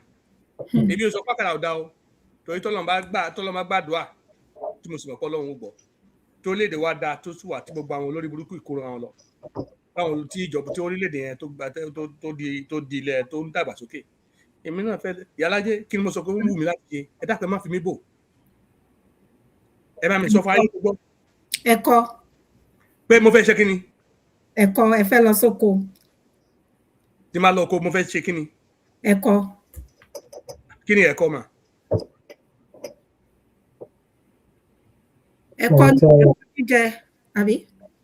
Bẹ́ẹ̀ni, mo fẹ́ ṣe restaurant tó ti máa ta ẹ̀kọ́ àti ohun gbogbo tẹ́nu fi ń jẹ ẹ̀kọ́. Bẹ́ẹ̀ni. Àti ilé oúnjẹ tó ti ń ta oúnjẹ. Ṣùgbọ́n ẹ̀kọ́ láwọn máa ta, ẹ̀kọ́ ni mo fẹ́ máa ta pé káwọn yẹn máa jẹ ẹ̀kọ́.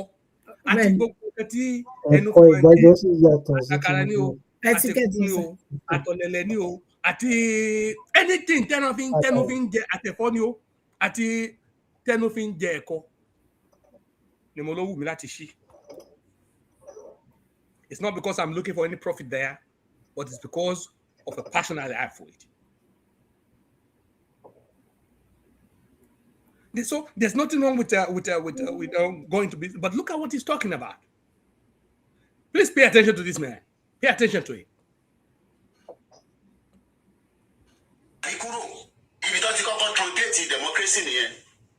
Democracy tó perfect tá máa sọ l'Amẹ́ríkà mo kí ẹ gbogbo ẹ̀ tẹ́ ń wọlé mo kí gbogbo yín ẹ má yẹ kí n dárúkọ ká lọ sínú straight to program mo kí gbogbo ẹ̀. Ṣé kò sọ̀rọ̀ dáadáa lọ bẹ́ẹ̀ democracy tó sọ yóò tí ò perfect ní Britain kò sọ̀rọ̀ ẹ pay attention.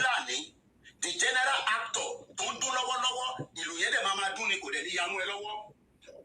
Ṣé ẹ rí pé ó dé place tó pé kò mọ nǹkan tó fẹ́ sọ mọ́? He does not understand the topic. Ó sáré yìí mọ́ Ìgbòho ṣá ẹkùn ọkọ̀ kìíní kan gankan àwọn nǹkan tán. This is how they treat us. This is how these media people will treat us. When they come to a place where they lack knowledge and they don't want champagne one year àbí fún rárá tó bá pa fún ẹ mọ́ ayé òní mọ́ ṣe get. When he talks out of the abundance of folly of emptiness, he has nothing to. So he's running. He's just talking garbage all over the place, but then he wants to use boldface to start talking. What type of race is this? You understand? Look at what he's saying.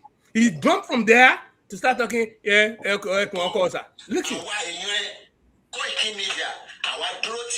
Nígbà tó ti ní president Tinubu ni èèyàn kan ní láti ṣe máa sọ fún mi pé ṣé o ò lè lo initiative ẹni mo ò fẹ́ lo initiative. So tí Chief Sunday Igboho bá sọ pé kó lọ tọwọ́ bọ náà gbogbo wa ọmọ Yorùbá ẹ̀yin náà ẹ lọ tọwọ́ bọ náà bí. So tí olóyè bá sọ pé gbogbo àwọn ọmọ ọ̀tá wa o kan dẹrù ayé o ẹ̀yin náà ẹni gbọ́ òkè Ọlọ́run lédùmarè ní jẹ́ kí n gbà bẹ́ẹ̀. Tèmi náà o. I understand. Look at what he's telling our people. Ẹ̀yin ọmọ Yorùbá ẹ ṣe fẹ́ sọ pé ẹ̀gbọ́n bí. Ṣé ìrònú wa kò jìn ní àbí iye wa lọ́kùrú bẹ́ẹ̀? Please pay attention because if we don't do this, mo mọ̀ pé next time tó máa sọ̀rọ̀ wọ́n á watch nǹkan tán sọ.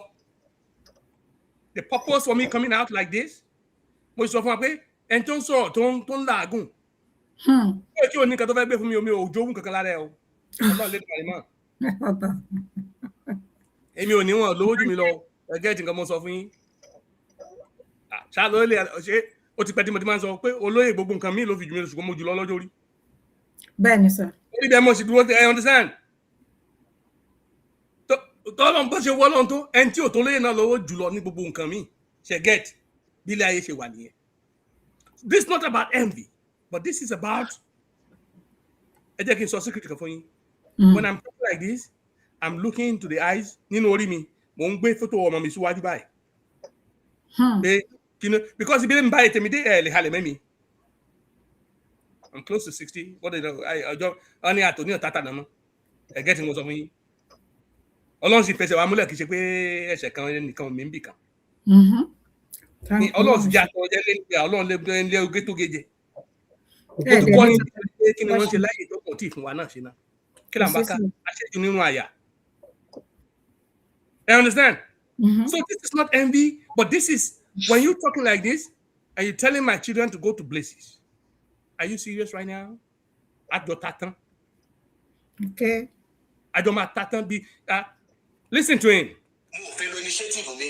Tí Tinubu sọ ni pé lọ dá ìrẹ́kùn sílẹ̀ fi ṣàbò fáwọn tí wọ́n complain tí wọ́n wà l'Amẹ́ríkà, tó wà ní Canada, tó wà ní India, tó wà ní Pakistan, tó wà ní Bangladesh, tó wà ní gbogbo African country tó ń condemn President Tinubu but Ìgbòho ṣiṣẹ́.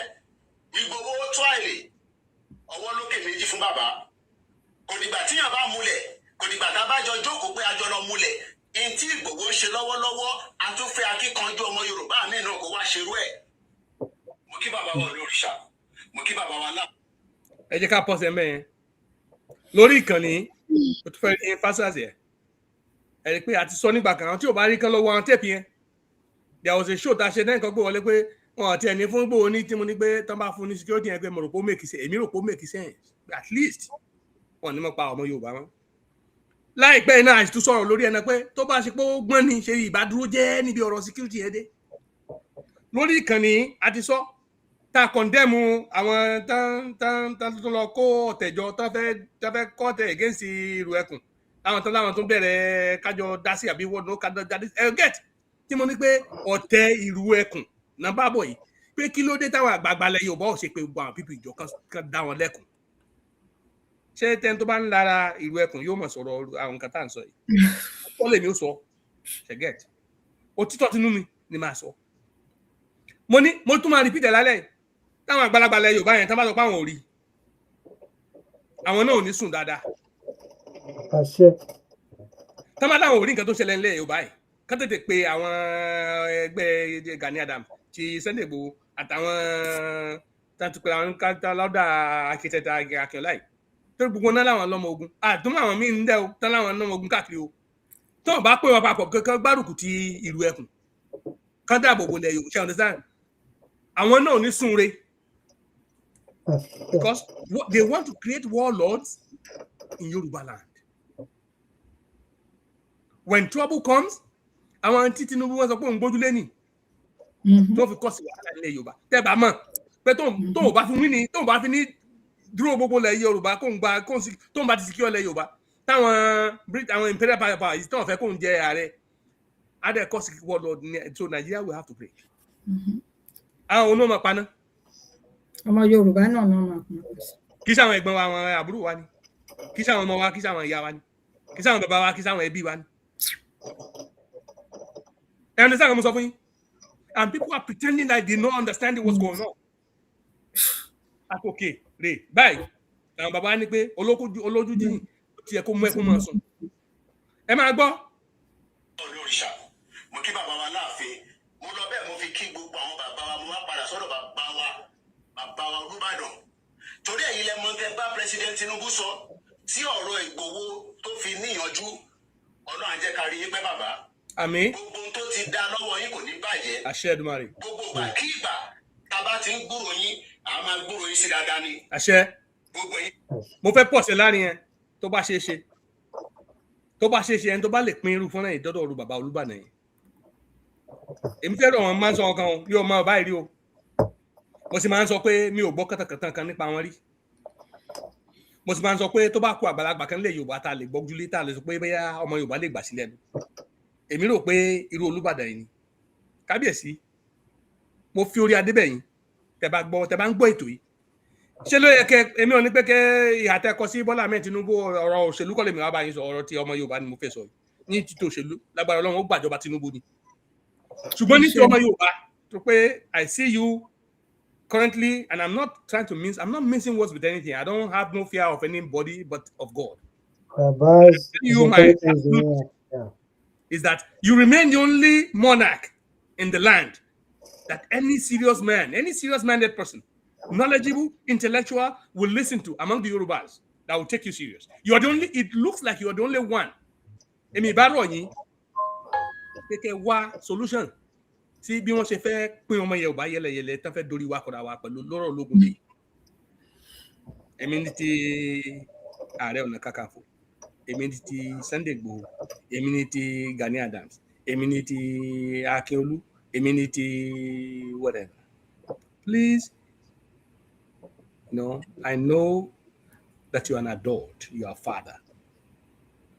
And the wisdoms of our fathers, especially for being on that throne, will guide you. The spirit of our fathers should be able to lead you. But do not ignore.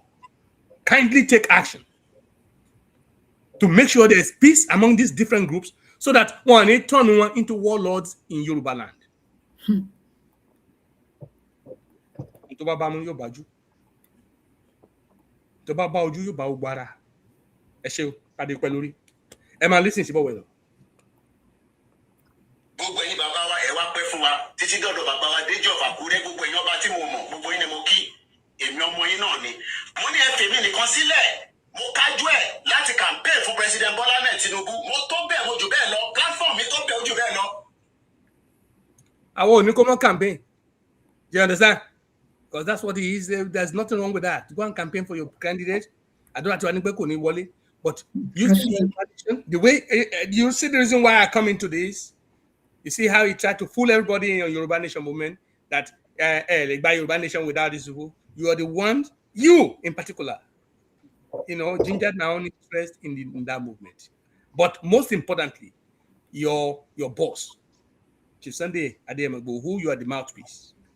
The two of you was a forceful combination that convinced a lot of Yorubas who are in diaspora to join that movement, not understanding that you were fooling all of us. And now you want to use that same trick and that same falsehood to perpetuate this useless government in office and destroy the future of our children and elongate the journey to freedom for our land. Ọlọ́run ni fún yín ṣe. Listen to him. Torí pé mo ti ṣiṣẹ́ débẹ̀ ni èèyàn kan tó dẹ̀ wà ní diaspora lè rọ mi mọ́lẹ̀ nítorí pé a jọ ń gbé níbí báyìí ni ilé ayé wà, but ilé ayé kan náà tún bẹ nílẹ̀ Yorùbá táwọn. Ẹ béèrè lọ́wọ́ ẹ̀ báwo náà ṣe gba òmìnira ńlẹ̀ tí wọ́n ń bì ṣé wọn ò para wọn tán? Ṣé kìí ṣe tìpátìkúùkù ni wọ́n ṣe gbara wọn lẹ̀? Ẹ béèrè lọ́wọ́ rẹ̀ pé báwo ni àbúrò tó ń sáwà yẹn o bọ́ọ̀ ló ṣe rí ńgbà kan ṣebí wọ́n ń sáwà sílẹ̀ wa tẹ́lẹ̀ ni ibẹ̀ náà ti ń kankan tó device ọgbọ́n àlùmọ̀kọ́rọ́ yìí tàbí kó àwọn èèyàn wa lẹ́rú kó tó di pé wọ́n dìbò ọgbọ́n àlùmọ̀kọ́rọ́ yìí tàbí kó wá ní gbogbo nǹkan tàbí store puppet wọn síbẹ̀ tàbí kó ọrọ̀ ajé wa. You understand? How did these people get their is it not through violence? Ẹ wá ń sọ fún ọmọ yẹn tí wàá kọ́ mọ́ jókòó ó wà lára ó wà nígbà bàbá kí ló dé gbogbo ọ̀yàn máa jókòó síwájú ìta kan wọṣọ funfun surrender. White is surrender in war. You ask them to sit in white, wear white garment, sit in front of the house and raise the flag of Oodua nation. Yoruba nation. Ẹnìkan mú flag ìdání bí tó ti gbàjọba nù tó ti gba orílẹ̀-èdè. The next thing tá a gbọ́ ni pé ká lọ mọ campaign fún APC. Ẹ̀gùn ẹ̀fọ́rí. Àwọn ọmọ Yorùbá sọ wọn kan mọ́ o. Gbogbo owó ọmọ Yorùbá tán ní àwọn gbọ́dọ̀ ná wọn sọ̀rọ̀ lọ́bẹ̀ mọ́ o. Ṣẹ́gẹ́t gbogbo àwọn pípí wa èmi àti Koiki wa nú àwọn meeting kan pẹ̀lú àwọn tán ṣòwò bákàbákà ìgbà yẹn náà ló yẹ kí n ti máa fura sí gbogbo level of understanding àwọn people. And then everybody saw how he rambled over so many topics tí o lè sọ̀rọ̀ pa ẹ̀. Some topics that is ignorant of, is completely. And it's listen to this. Listen to it. For more than many decades, topic in 1914 fraudulent amalgamation. It was only Yoruba nation.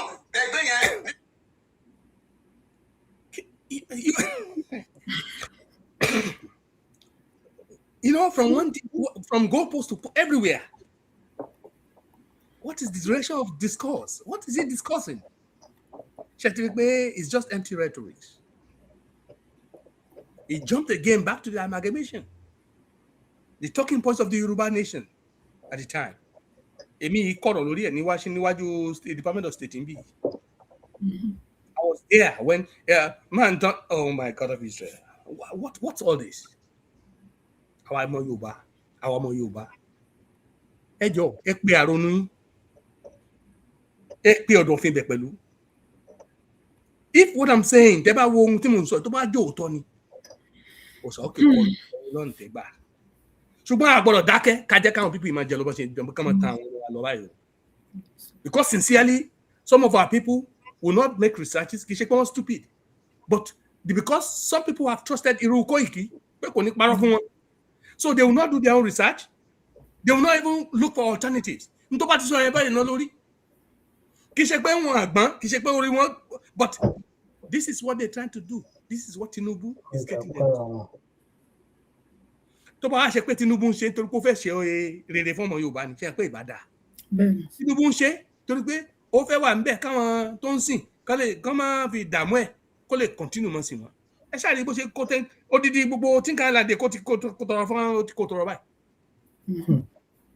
nígbà táwọn Sahel tán gba tiwọn lẹ̀ and look at the difference between Burkina Faso and Nigeria.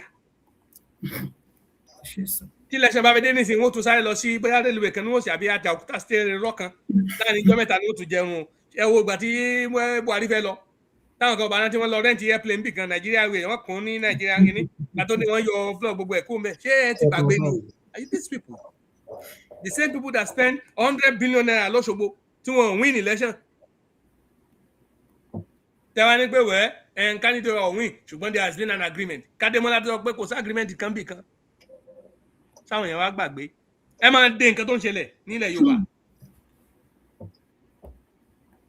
and across Nigeria Tinubu is not going to win a second term that's very certain but most importantly I pray that his government will be toppled before then ẹ máa gbọ́ ó ti fẹ́ parí. ẹgbẹ́ yẹn níbo ló dé báwo ló ṣe fẹ́ gba Yorùbá nation ọ̀nà wo ló fẹ́ fi gbà á ó fẹ́ lo politics. ṣe rí nǹkan tó ti à ń bí mi nínú lélẹ́yìí because the same Yorùbá nation tẹ́lẹ̀ ká máa campaign gba yẹn àwọn topics tẹ fún wa lélẹ́yìí amalgamation of 1914 the constitution of 1960 the 1999 illegal constitution of Nigeria these are most of the topics on the campaign trail on the protest on the rally trail ṣé ti gbàgbé ni. àwọn gbàgbé sàn.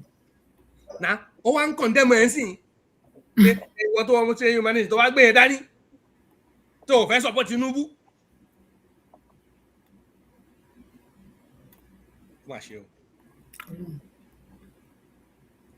Because he has built a name on social media, he thinks he can just fool everybody and go away scot-free. No, you made the greatest mistake of your life. Yes, àwa alákèrè ń bì kán mọ̀ ṣùgbọ́n ní ibi tí akéré mọ̀ kékeré báyìí ní lábẹ́rẹ́ kéré. You understand? Adìyẹ ò lè gbé mi láíláí ṣùgbọ́n bí n tí ń bẹ̀rẹ̀ dá máa mọ̀ ọkọ̀ ojú ni. Gbogbo nǹkan ni mo fi ju Koiki lọ. Ẹnu mi gbà bẹ́ẹ̀ láti sọ bẹ́ẹ̀ ni. Confirm. Ẹgbẹ́ lọ́jọ́ orí. Ọlọ́run lè dùn mọ́ bẹ́ẹ̀.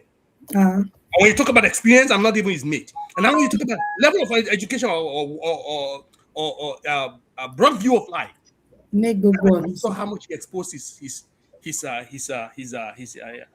intellect. It's such. How can we have actually trusted people like this? No wonder. But look at the quality of the people you talk with. Look at the quality of their intellect. This is not about education, not about foreign. This is about convenience.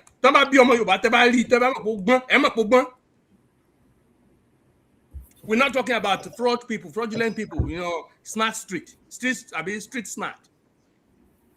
We're talking about NTE. Look at what he's talking. And now you want our people to put themselves, again. Listen to him. Politics, diplomacy, strategy. America will defeat Iran. America, but will defeat Iran. Iran not Jerry, ignorance. Only pay LFA, you want Yoruba nation? but you don't want to do politics. Now, I want to lágbára. It's too many people are kojú agbára government àbí. Meanwhile, in the same token he's talking about àwọn tó lágbára gan wọn lè defeat Iran and Iran tí ó lágbára. Do you see the conflict? Or are people still confused? This guy lacks knowledge. He lacks understanding. He does not even know what he's saying. Ṣùgbọ́n èmi ò já ọmọ yẹn mi fẹ́ jẹ́ káwọn èèyàn wá fi èsì eléyìí. Àwa ènìyàn, àwọn ọmọ Yorùbá, a lè gbára wa lẹ̀, gbogbo ọmọ Nàìjíríà lè gbára wọn lẹ̀. You youth in Nigeria, you can take over the government in one day. The power of the government belongs in the masses. The authority of that country, the sovereignty of your nation belongs in your youth.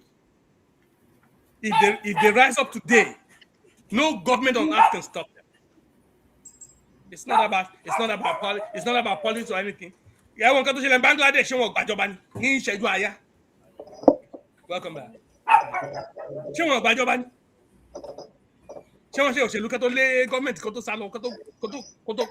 Country. So many other countries happen like that. If the Nigerian youth, NSAS, about top government in Nigeria, once I quell it down. Of violence, leaders.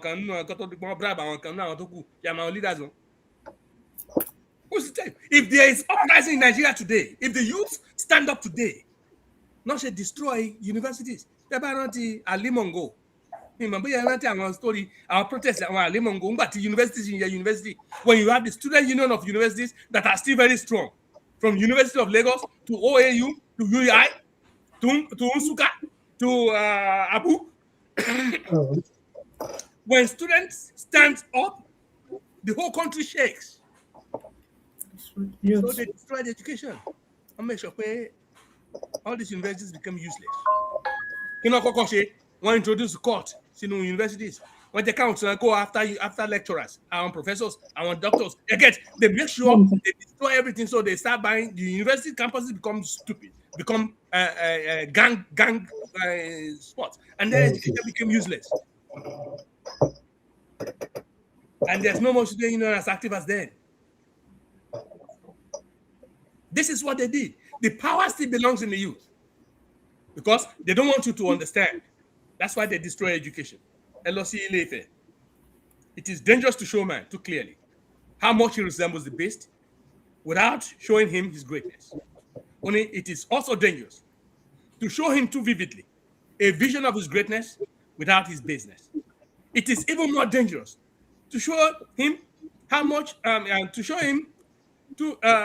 is even more dangerous to leave him in ignorance of either, but very profitable to show him both. Any University, any Museum of Natural History, near Nonati Wobe, you will see a monkey being baboon, gorilla, footprint here, Tobayato Sinkatimosoy. Okay. They do not want our people to understand, to have knowledge, so they cannot ask for their rights. What is the education? The only weapon that Awolowo wanted to use to solve the problem of Nigeria was to educate the North, to make sure that the northern citizens of Nigeria are highly educated and can have a free mind to think and to reason, instead of people just telling them, go here and then you go like zombies. Imperial was sitting wally. Coach, because they make sure the education is not working there.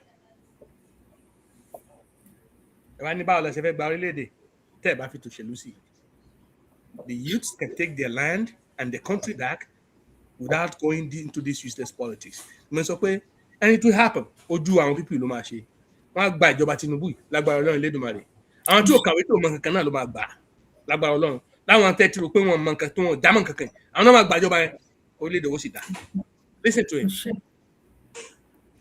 tàbá wá náà fẹ́ gba ara wa kúrò lọ́wọ́ àwọn Fúlàní, a máa lo politics pẹ̀lú ẹ̀, a máa change strategy ẹ̀ díẹ̀, a máa twist ẹ̀ tí ó máa fi favour àwa 5 months to the election. Tí ẹ bá fail, tí president president Tinubu bá fẹ́ òótọ́ bá wọlé ìyá jẹ para sí gbogbo wa lára.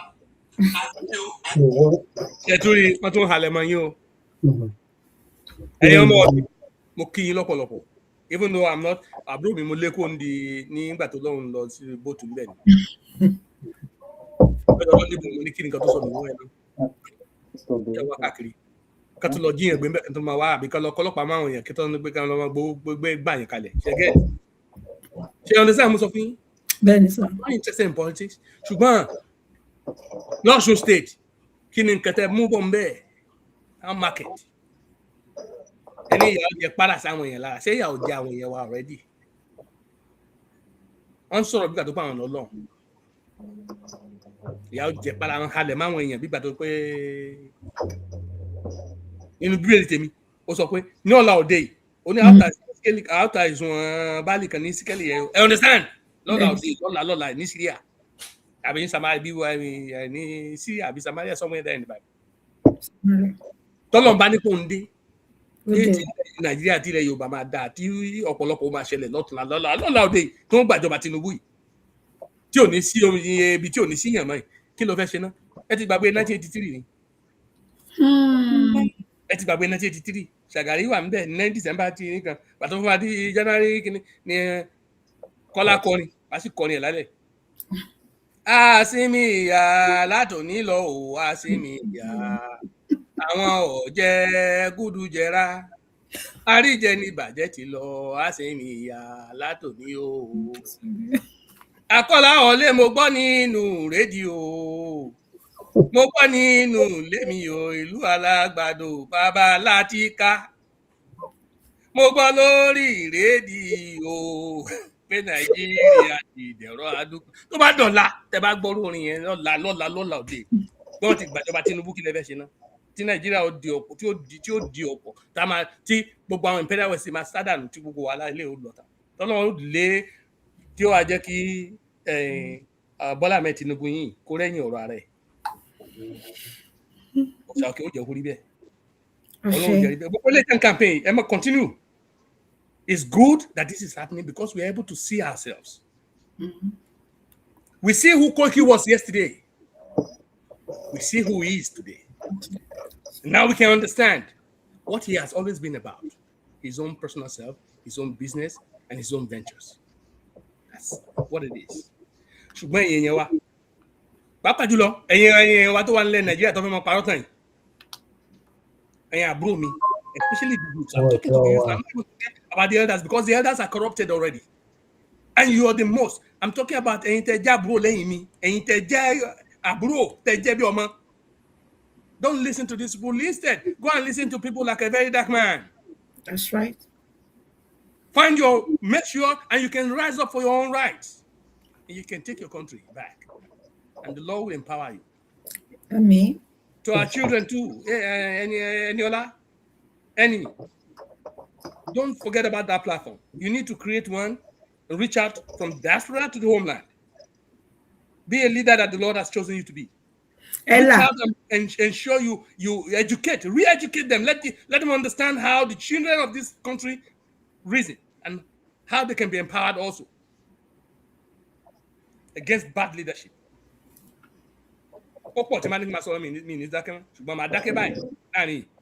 My yield from Baba. Don't listen to these people. Tinubu must not do a second term. You cannot allow that to happen. Pé kọ́ lọ́n dojú ìbọn ìjọba ìbò lẹ̀ ṣùgbọ́n tó bá wù Ọlọ́run pé kí ìbò wáyé ẹ gbọ́dọ̀ dìbò fún o ẹ má dìbò fún gbogbo àpótẹ́lì ni kò ní parọ́. Thank you so much. Wow. pé o pè yín ẹ jẹ́ mi níhò ojú ò ní tì yín lágbára Ọlọ́run.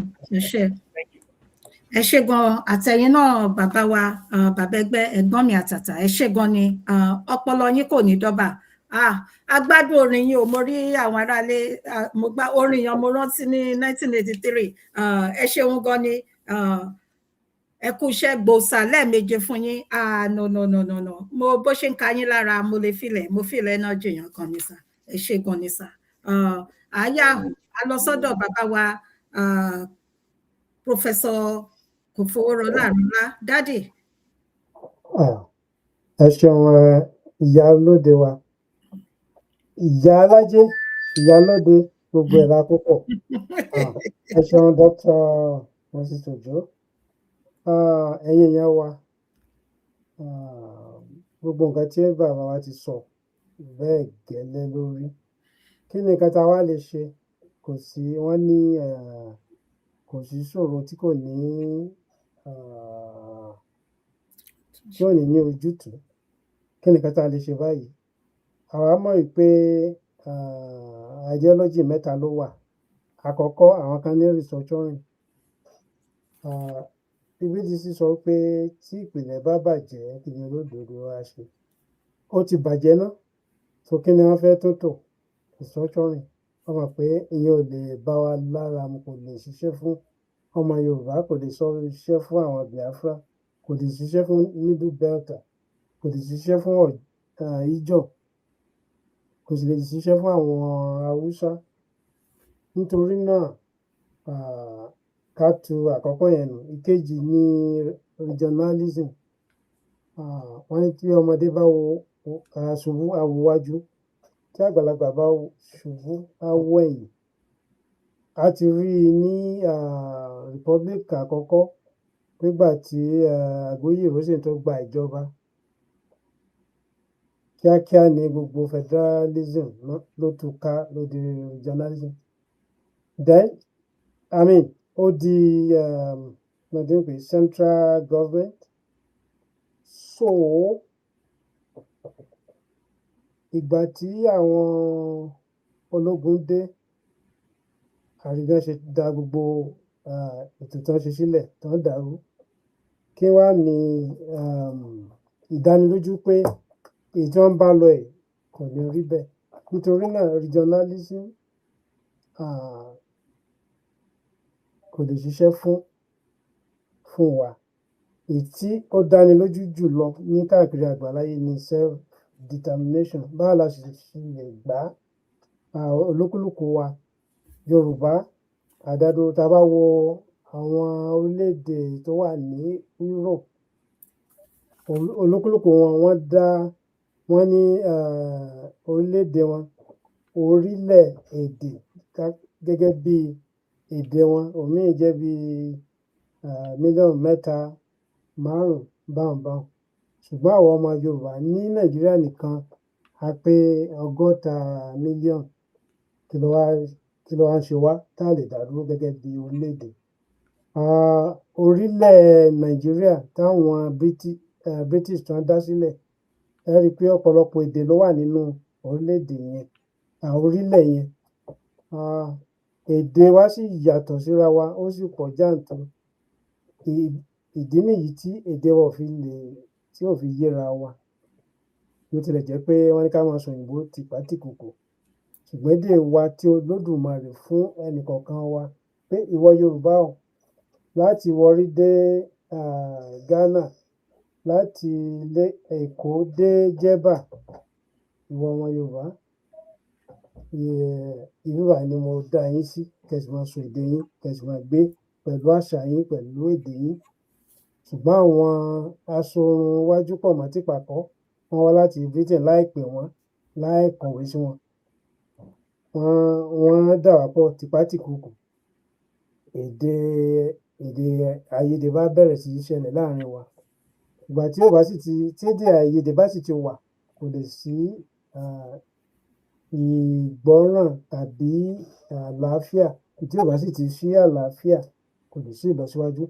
Ìdí nìyí ni pé Nàìjíríà kò lè lọ síwájú, kò sí ẹnikẹ́ni tó lè ṣe. A ti rí i nínú àpẹẹrẹ ní 1979, ìgbà tí wọ́n gbé ìjọba owó bàǹtàbàǹtà náà gbé sílẹ̀ fún àwọn ìjọba Ṣàgàrí. Láàárín ọdún méjì, a bẹ̀rẹ̀ sí gbọ́ kí ló jẹ́ tí pé wọ́n pè ní ṣe austerity measure. A sì tún rí ní 2007 wọ́n tó gbéjọba sílẹ̀. Orílẹ̀-èdè wọ́n san owó gbèsè tí wọ́n jẹ. Láàárín ọdún méjì àbí mẹ́ta, a tún kó sínú oko gbèsè ìgbín. so èyí fi ń dá wa lójú pé gbogbo nǹkan tí ó jẹ́ Nàìjíríà a kàn tanra wa jẹ ni, kò lè sí ìlọsíwájú. Nítorí náà ẹ̀yin ọ̀dọ́ wa ẹ dìde, ẹ̀yin ọmọ Haúsá ẹ dìde, ọmọ Biafra ẹ dìde, ọmọ Ìjọ ẹ dìde, Middle Delta ẹ dìde láti gba ara wa kó kálukú lọ ní ọ̀tọ̀ọ̀tọ̀. Wọ́n ní ọmọdé gbọ́n, àgbà gbọ́n ni a fi dá Ilé Ifẹ̀, tó ṣe bí òwe ẹ̀yin àgbà tó wà láàrin wa. A rí i pé láìsí ẹ̀kọ́ àti ìmọ̀ ìtàn ìlú wa kò lè sí ìlọsíwájú. Wọ́n mọ̀ dáadáa ni wọ́n fi pa ètò ẹ̀kọ́ ìmọ̀ rẹ̀ ní àwọn ilé ẹ̀kọ́ wa, ṣùgbọ́n a dúpẹ́ lọ́wọ́ Ọlọ́run pé àwọn ètò yìí ti bẹ̀rẹ̀ sí jáde pé a máa tó máa kọ́ àwọn nǹkan yìí padà. A rí i pé ní ilẹ̀ Britain tí wọ́n ti mú ìjọba ẹ̀ wá sórílẹ̀ wa, mayor ló ń ṣe ó jẹ́ bí local government chairman, premier bí governor ta ní nísìn, prime minister bí president ta ní nísìn.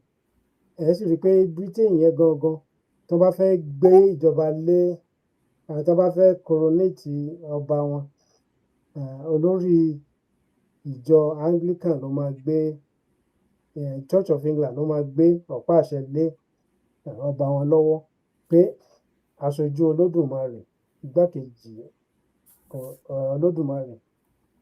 Ṣùgbọ́n tá a bá wá sí ilẹ̀ wa lónìí, gómìnà ló máa ń gbé ọ̀pá àṣẹ lé àwọn bàbá wa ọba lọ́wọ́. Ẹ rí i pé wọ́n ti yẹ̀yẹ́ àṣà wa nìyẹn. Tó bẹ́ẹ̀ gẹ́ tó ṣe pé alága ìjọba ìbílẹ̀ ó ní agbára lórí ọba wa, kábíyèsí wa. Ǹjẹ́ ó yẹ kí eléyìí ó rí bẹ́ẹ̀? Nítorí náà ẹ̀yin bàbá wa, ẹ̀yin kábíyèsí wa, ẹ dìde. Tìyín náà là ń ṣe pé kí ẹ lè gba agbára yín padà. Gbogbo rándanràndan tó ń ṣẹlẹ̀ nílẹ̀ Nàìjíríà àti gbogbo Áfíríkà kò yẹ kí eléyìí ó ṣẹlẹ̀. Wọ́n sì ń dàdó olè jà, ṣùgbọ́n ní àbúrò tó gbójú. Bẹ́ẹ̀ bá tiẹ̀ lè sọ̀rọ̀ síta torí ipò tẹ́ wà, ṣùgbọ́n àwọn ọmọ yín á ti dìde láti gba ara wa, láti gbà yín sílẹ̀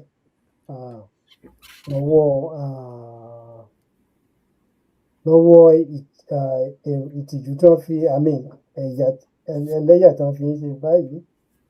Àwọn kan ti tún wá dìde, wọ́n ní bẹ̀rẹ̀ láti Yorùbá World Congress, létà wọ́n ní káyọ̀ máa dáwó síbẹ̀. Wọ́n tún ṣe kàkà, wọ́n ní 500, bóyá wọ́n tún di ẹwà Ọ̀rànmíyàn, ìbò tó yọ di Yorùbá Self Determination Foundation. Wọ́n tún ṣe kàkà ó di Oòduà Foundation. Nísìn wọ́n ní kájọ dá sí. Àwọn tó wá ní kẹ́yìn ọmọ Yorùbá kẹ́ máa dáwó sí. Fún àpẹẹrẹ ìlànà ọmọ Oòduà Western Canada, wọ́n ti pinnu pé tọ́rọ́ tó ń yọ, kọ́bọ̀ tó ń dá, àwọn ò ní dá síbẹ̀. Wọ́n sì rọ ẹ̀yin ọmọ Yorùbá ẹ má dáwó síbẹ̀. A dúpẹ́ lọ́wọ́ àwọn bàbá wa kábíyèsí, wọ́n ti dá sí. Owó tí wọ́n ń dá yẹn ó tẹ ẹ̀tọ́ tó yẹ kán ti ṣe tẹ́lẹ̀ ni. Nítorí náà owó òtútù yín ẹ tọ́jú ẹ̀ sí àpò, nítorí ibi tẹ́ ẹ dá sí, èyí tá a dá nígbà yẹn táwọn kan kó, wọn àti fún wa ní àbọ̀ rẹ̀. Gbogbo ọmọ Yorùbá sì ń retí àkáǹtì statement of account owó tí wọ́n dá sí Yorùbá Self Determination Foundation. Inú wa yóò sì dùn. Ní dákẹ́ o, ẹ wá rò pé àwọn kan máa dákẹ́, ní béèrè ibi tí wọ́n dá owó wọn sí. A sì máa gbé jáde lóòrèkóòrè. Nítorí náà á dára pé ká jáde láti ṣe àkáǹtì yìí. Ẹ̀yin ọmọ Yorùbá, ẹ má ṣe ré ìsun yín dà sí ibú mọ́. Ẹ fi owó ara yín sí àpò. Gbogbo èyí tí wọ́n ń dánu yẹn kò sí nǹkan kan tó máa ṣẹlẹ̀. Nítorí náà ẹ jẹ́ ká dìde, ẹ̀yin ọ̀dọ́ wa ẹ dìde torí ọjọ́ ọ̀la yín. Gbogbo ìta ṣe nínú Nàìjíríà yẹn ti tó gẹ́. Pé kẹ́ ẹ má ṣòṣèlú, ṣùgbọ́n ẹ jẹ́ ká gba ara wa sílẹ̀. Òfin àgbáyé ó sọ pé ọ̀kọ̀ọ̀kan orílẹ̀-èdè ó ní àǹfààní láti dá dúró láì sí ìjà láì pẹ́ta. Ààrẹ ti Germany nígbà yẹn, East àti West Germany wọ́n so wọ́n papọ̀ láì síjà. Ó ṣe wá jẹ́ pé nígbà tó bá ti di ti ọ̀rọ̀ ti Áfíríkà wọ́n máa jẹ́ ìjà. Nítorí náà ìyẹn olóṣèlú wa àpèkẹ́ má ṣòṣèlú o, ṣùgbọ́n ẹnikẹ́ni tó bá ní òun ò ní jẹ́ kí àwa ọmọ Áfíríkà ká lọ ká sì gba òmìnira, àdúrà wa ni a máa gbà á sì máa ṣiṣẹ́ tọ̀ wípé Olódùmarè á gbé iṣẹ́ ńlá kàbìtì lé yín láyà tẹ́ ṣe títí àwa ó fi rí ọ̀nà lọ. Nítorí náà a ní gba àkókò wa ti lọ, bíbà ni a fi àdàgbà ètò wa rọ̀ sí, ṣùgbọ́n a rọ̀ wá wípé ẹ jẹ́ ká dìde, ẹ má jẹ́ kí àwọn olóṣèlú kan tó fi ẹ̀tàn tàbí irọ́ kan tó fi tàn wá jẹ mọ́. Ẹ já dìde fún òmìnira ilẹ̀ wa, yóò sì dára fún wa. Àṣẹ. Ẹ ṣeun gan ni bàbá wa ọ̀jọ̀gbọ́n àgbà KOFO AARINOLA gbòòsà lẹ́ẹ̀méje fún ẹ̀yin náà. Ẹ ṣe lọ́pọ̀lọpọ̀. Mo rí comment àwọn aráalé, bàbá wa ẹ̀yin bàbá wa Clef Wallace, ẹ má bínú pé mi kí yín lẹ́ẹ̀kan. Mo rí One Love 9388 akíyín. Ta ló tún kù? Àti gbogbo ẹ̀yin tẹ́ wà ní abẹ́ ètò, àkí gbogbo yín pátápátá. Bàbá wa Waris Jinadu, akíyín. Ẹ ṣe lọ́pọ̀lọpọ̀. Mo rí àwọn kọ́mẹ̀ntì lóríṣiríṣi tí àwọn èèyàn wa tí wọ́n fi ṣọwọ́ sí wa. Ẹ ṣeun gan ni torí ìjọba àsìkò, torí tẹ́ bá wò àwọn bàbá wa bí wọ́n ṣe kúrò ní ẹnu iṣẹ́ náà ni wọ́n ṣe kíni ni wọ́n darapọ̀ mọ́ wa ní orí ìkànnì láì fàsìkò ṣòfò. Ètò tí a lè ní a máa tó mú wá sí ìparí. Ọ̀rọ̀ láti gbọ́ yìí o láti ọ̀dọ̀ àwọn bàbá wa. Ẹ jọ̀wọ́ ẹ jẹ́ ká fi sí ọwọ́ àlàáfíà wa, ẹ má jẹ́ ká fi jẹun. Ìmọ̀ràn tèmi máa gbà wá gbogbo wa pátápátá ní kọ̀ọ̀kan nìyàn. Ẹ jẹ́ ká rántí pé wọ́n ń ṣe eléyìí, à ń ṣe eléyìí kì í ṣe fún ara wa. Kò sẹ́ bí bàbá ẹgbẹ́ ṣe sọ, kò sẹ́ni tó ń gbowó, kò sẹ́ bí kò ṣe pé ìfẹ́ ìran Ọlọ́run mọ̀ ń gbọ́. Ọjọ́ ọ̀la tó dára, ẹ wo Burkina Faso, ẹ wo Captain Ibrahim Traoré, ẹ wo iṣẹ́ ribiribi tó ń ṣe gudugudu méje yàyà mẹ́fà. Kí Elédùmarè kó jọ̀wọ́ kó máa bá wa ṣe alátìlẹ́yìn ẹ̀, kí agbára àwọn ẹni ibi kó má ka láṣẹ Elédùmarè, kó fún wọn ṣe jálẹ̀. Torí pé tí Burkina Faso àtàwọn Sahel tí wọ́n bá ti rí ṣe báyìí, Ọlọ́run ó ti dára fún ọjọ́ ọ̀la tó dára ṣì wà fún gbogbo wa tó dájú. So fún ìdí eléyìí ẹ jẹ́ ká máa súre fún wọn ní gbogbo ìgbà. Ìyẹn lọ bẹ́ẹ̀. Ella Ẹniọlá Ọlájùmọ̀kẹ́, àkọ́bí wa ní orí ìkànnì yìí, ó gbọ́ tí bàbá ẹgbẹ́ dárúkọ ẹ lẹ́ẹ̀kan. Mo ń sọ nígbà tó bá tó àsìkò, Ọlọ́run ètò yìí Elédùmarè ló gbé sílẹ̀ o. Gbogbo nǹkan dẹ̀ ní àsìkò wà fún. Nígbà tó bá tó àsìkò, ọmọ wa yìí náà máa wá bá wa sọ̀rọ̀ ní orí ìkànnì yìí. Bẹ́ẹ̀ ni àkọ́bí wa ni, ó máa wá bá wa sọ̀rọ̀, ó máa jẹ́ àpẹẹrẹ rere fún àwọn tó ń bọ̀ lẹ́yìn, àwọn ẹgbẹ́ àtàwọn tó ń bọ̀ lẹ́yìn. Ẹ wò ó bá a ṣe ń dárúkọ, èmi ò mọ̀ tẹlòmíràn o, ṣùgbọ́n ní ọ̀dọ̀ títí èmi, Olúwakẹ́mi Adégòkè Badenoch ti ìlú UK, èmi máa ń súre fún. Ìdí dẹ̀ ni pé ó jẹ́ àwòkọ́ṣe rere fún ọmọ tí wọ́n bí sí ìlú òyìnbó tó jẹ́ ọmọ Yorùbá. Ó ń gbé orúkọ yan lárugẹ, ó dẹ̀ mọ nǹkan tó ń ṣe.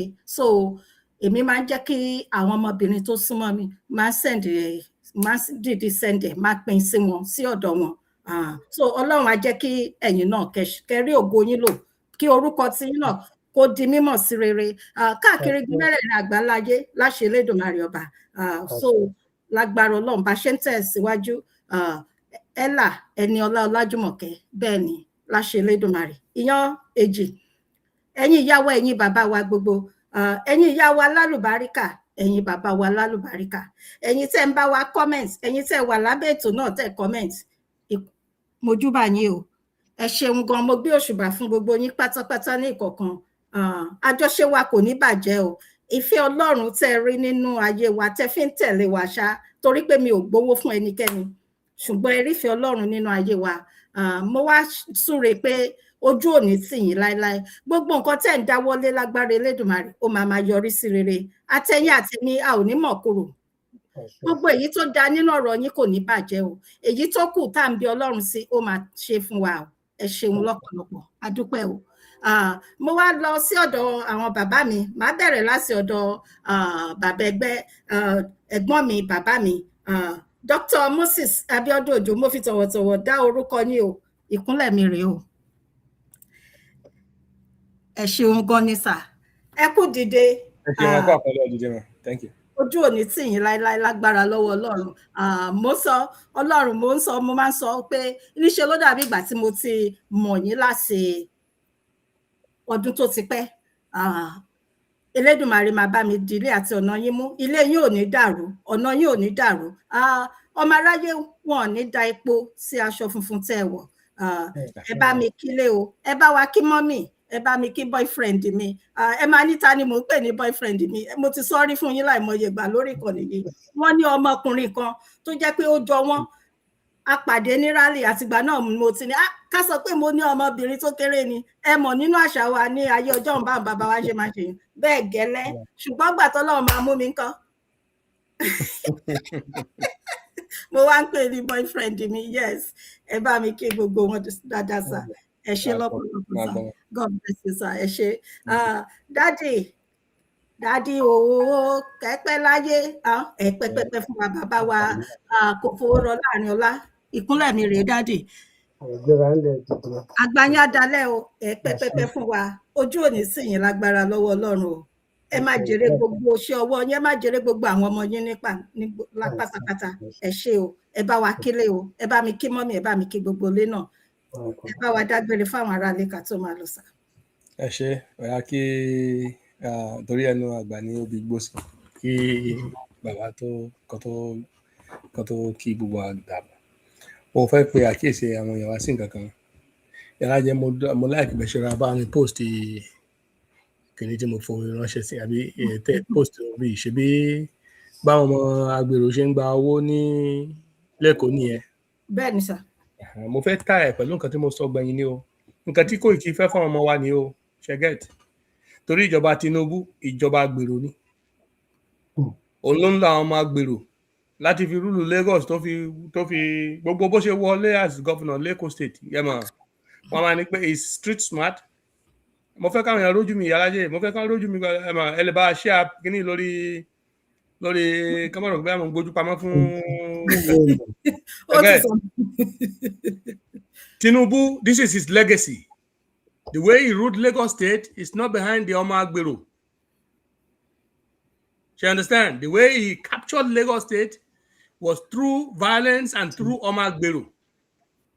And he has never sponsored anything good for advancement or for innovation or for technology in Nigeria.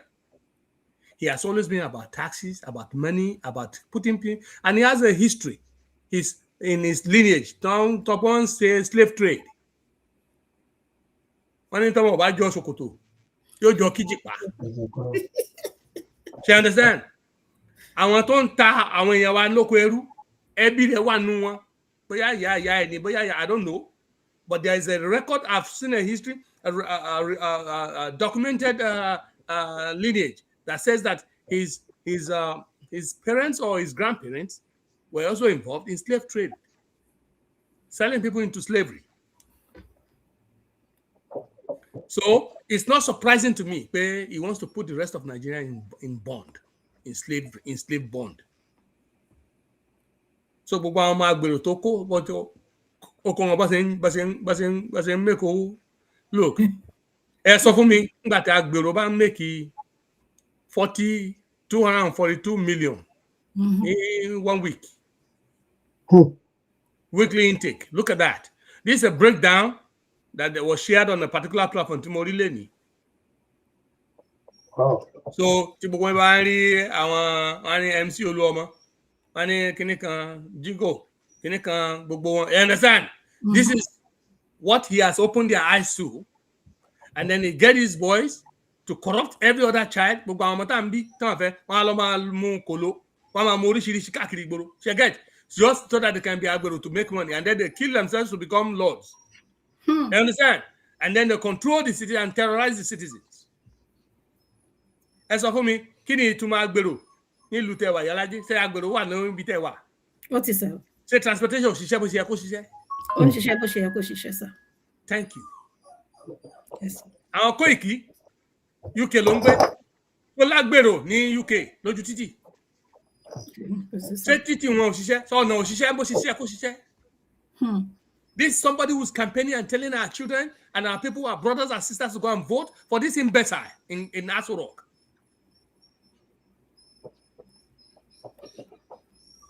The same person where education no longer counts. So a doctor is not making this money. You okay?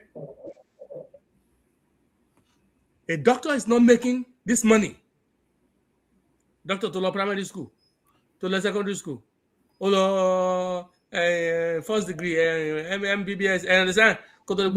Almost 7 years in the university to become a medical doctor, and then another year in the hospital or 2 before you can even be. I understand?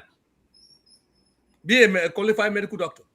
You spend all these years, almost 20 years in school, or 25 or 22. To become a medical doctor, and you're not making this. Ṣùgbọ́n ọmọ tó bẹ̀rẹ̀ agbèrò níjọ kínní is making this, bringing this money in. Àwọn kóbìnrin káàkiri wọn náà ṣe ń gbé àwọn girlfriend wọn sí Amẹ́ríkà wá bímọ, gbé wọn lọ London lọ sí, àwọn agbèrò. And they want our children to be like that. No.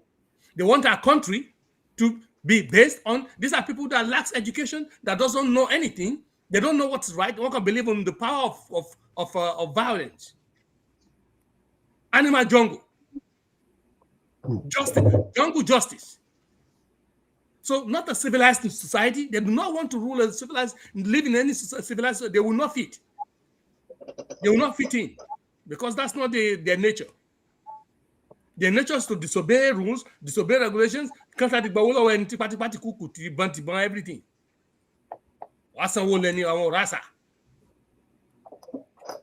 This is the government of Tinubu. And this is what they want us to vote for. Share this. This is what they want for our children.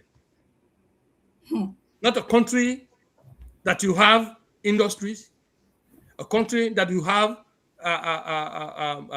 corporation. I mean, what do you call it? Manufacturing going on. No agricultural development or technology. I understand. None of that. But a country where tatakuku ẹ máa gun machine máa fi motorcycle kó àwọn èèyàn kó sọ fún wa kíkó ìkì sọ fún wa ṣé wọ́n fi machine kó àwọn èèyàn wọ́n fi ń ṣe ọ̀kadà ní UK. ẹni tó bá fẹ́ ra machine ni ó ra machine fúnra ẹ̀ sọ̀n fúnra ẹ̀.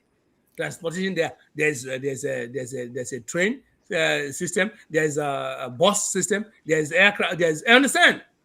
Yes. The metro system and everything, you can use all of that. You can even use, I understand, even at a private cars that drives you around. But they want to be using tatakuku. At a maruwa so aye ti wa yen ni o ye ko da. So àwọn yẹn ti wa ni kan ma lo maruwa every second. So they encourage all of that just to empower these thugs that they will use to subvert elections, steal elections, destroy the future of our children. Look at what is happening. These are the same people that Koiki now is coming out and telling our children to go and vote for, our brothers and sisters to go and vote and perpetuate this government. Tó bá tuti ya lẹ́yìn ọdún mẹ́rin tó bá ti gbowó tó fẹ́ gbà nísìn. Lẹ́yìn ọdún mẹ́rin tí igi bá ti dá yóò padà sí UK. You get? Àwọn ọmọ ti wà kó ńbẹ̀ o, àwọn ẹbí wà kó ńbẹ̀ o, àwọn ìyàwó wà ńbẹ̀ o. So àwa tá ti sá lọ náà à nílé padà sílé mọ́. Who is really doing the Yoruba nation work? Tell me. I want to leave us with that thought. I want to leave you with this thought. I want to leave us with this thought. Today is the 21st of August, 2026. Please keep this record. Keep this tape for reference. Ọjọ́ kan wà tá a bá àwa ara wa tá a bá ara wa sòótọ́ ọ̀rọ̀. Ẹ má dìbò fún Tinubu o. Èmi rọ̀ yín pé kẹ́ gbàdúrà pé k'Ọlọ́run jẹ́ kí wọ́n gbàjọba ẹ̀. kílẹ̀ tó mọ́ ṣùgbọ́n tó bá wọ náà pé ìbò wáyé ẹ má dìbò fún APC o ẹ̀fọ́rí ni o Ọlọ́run ní jẹ́ ká fọwọ́ ra ṣe ra wa. Thank you so much.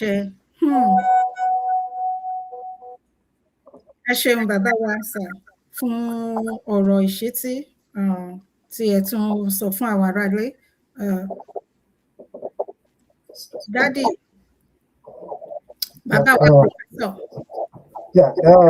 Ẹ ṣeun ẹ̀yin èèyàn wa, a dúpẹ́ lọ́wọ́ yín fún ìfarabalẹ̀ yín láti bí wákàtí mẹ́ta tí a ti bẹ̀rẹ̀.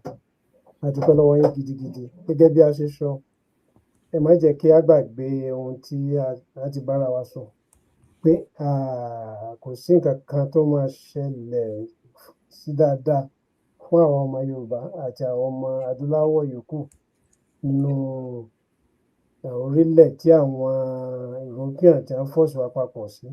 Nítorí náà ọ̀nà àbáyọ wa ni pé kí á dìde ká tún ọ̀rọ̀ ara wa tò. Àwọn olóṣèlú tí wọ́n kàn ń fi ẹnu gba ara wọn sílẹ̀ tí kì í ṣe àwa.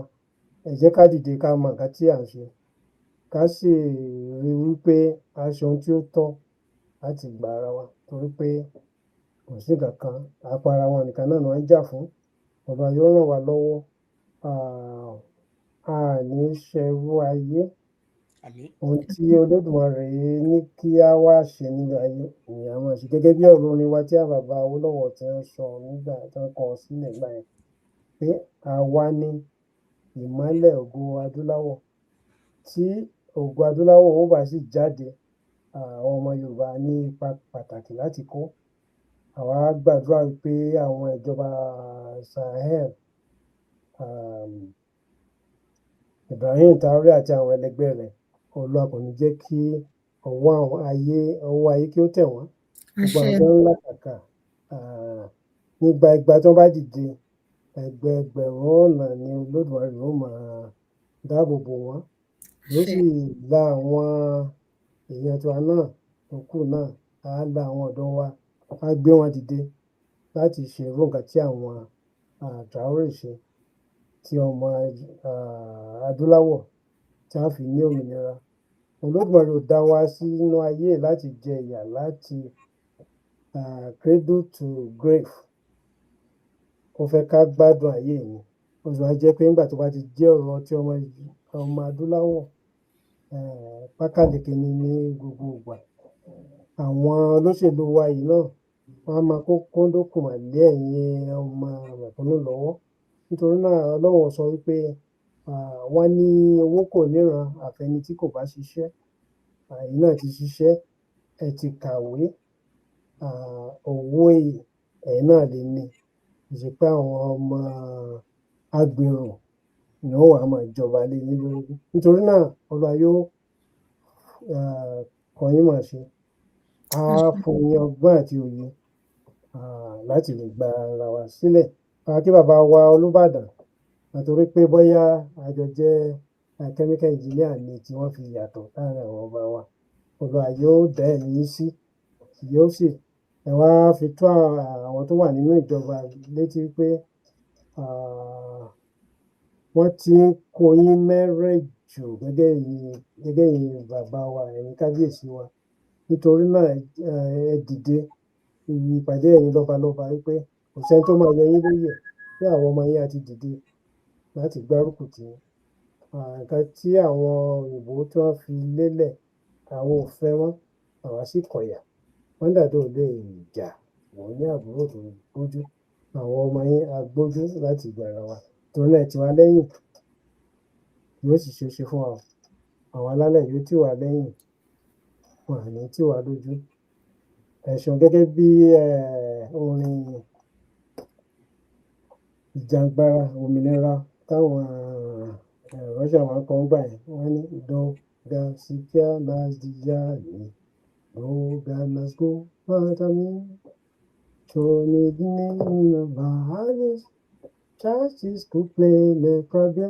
Pé fún ọ̀pọ̀lọpọ̀ ọdún ni wọ́n dè wá pẹ̀lú ṣẹ̀kẹ̀ṣẹ̀kẹ̀ fún ọ̀pọ̀lọpọ̀ ọdún ni wọ́n fi ebi pa wá ní Áfíríkà pé ọjọ́ búburú ti kọjá sẹ́yìn, agogo ìgbàlà tí wọ́n ń lù nísìn. Nítorí náà ẹ̀yin ọ̀dọ́ wa ẹ dìde, agogo ìgbàlà ìdáǹdè ọmọ Áfíríkà ti Yorùbá, ti Biafra, ti Ìjọ, ti Middle Belt, ti Haúsá, ti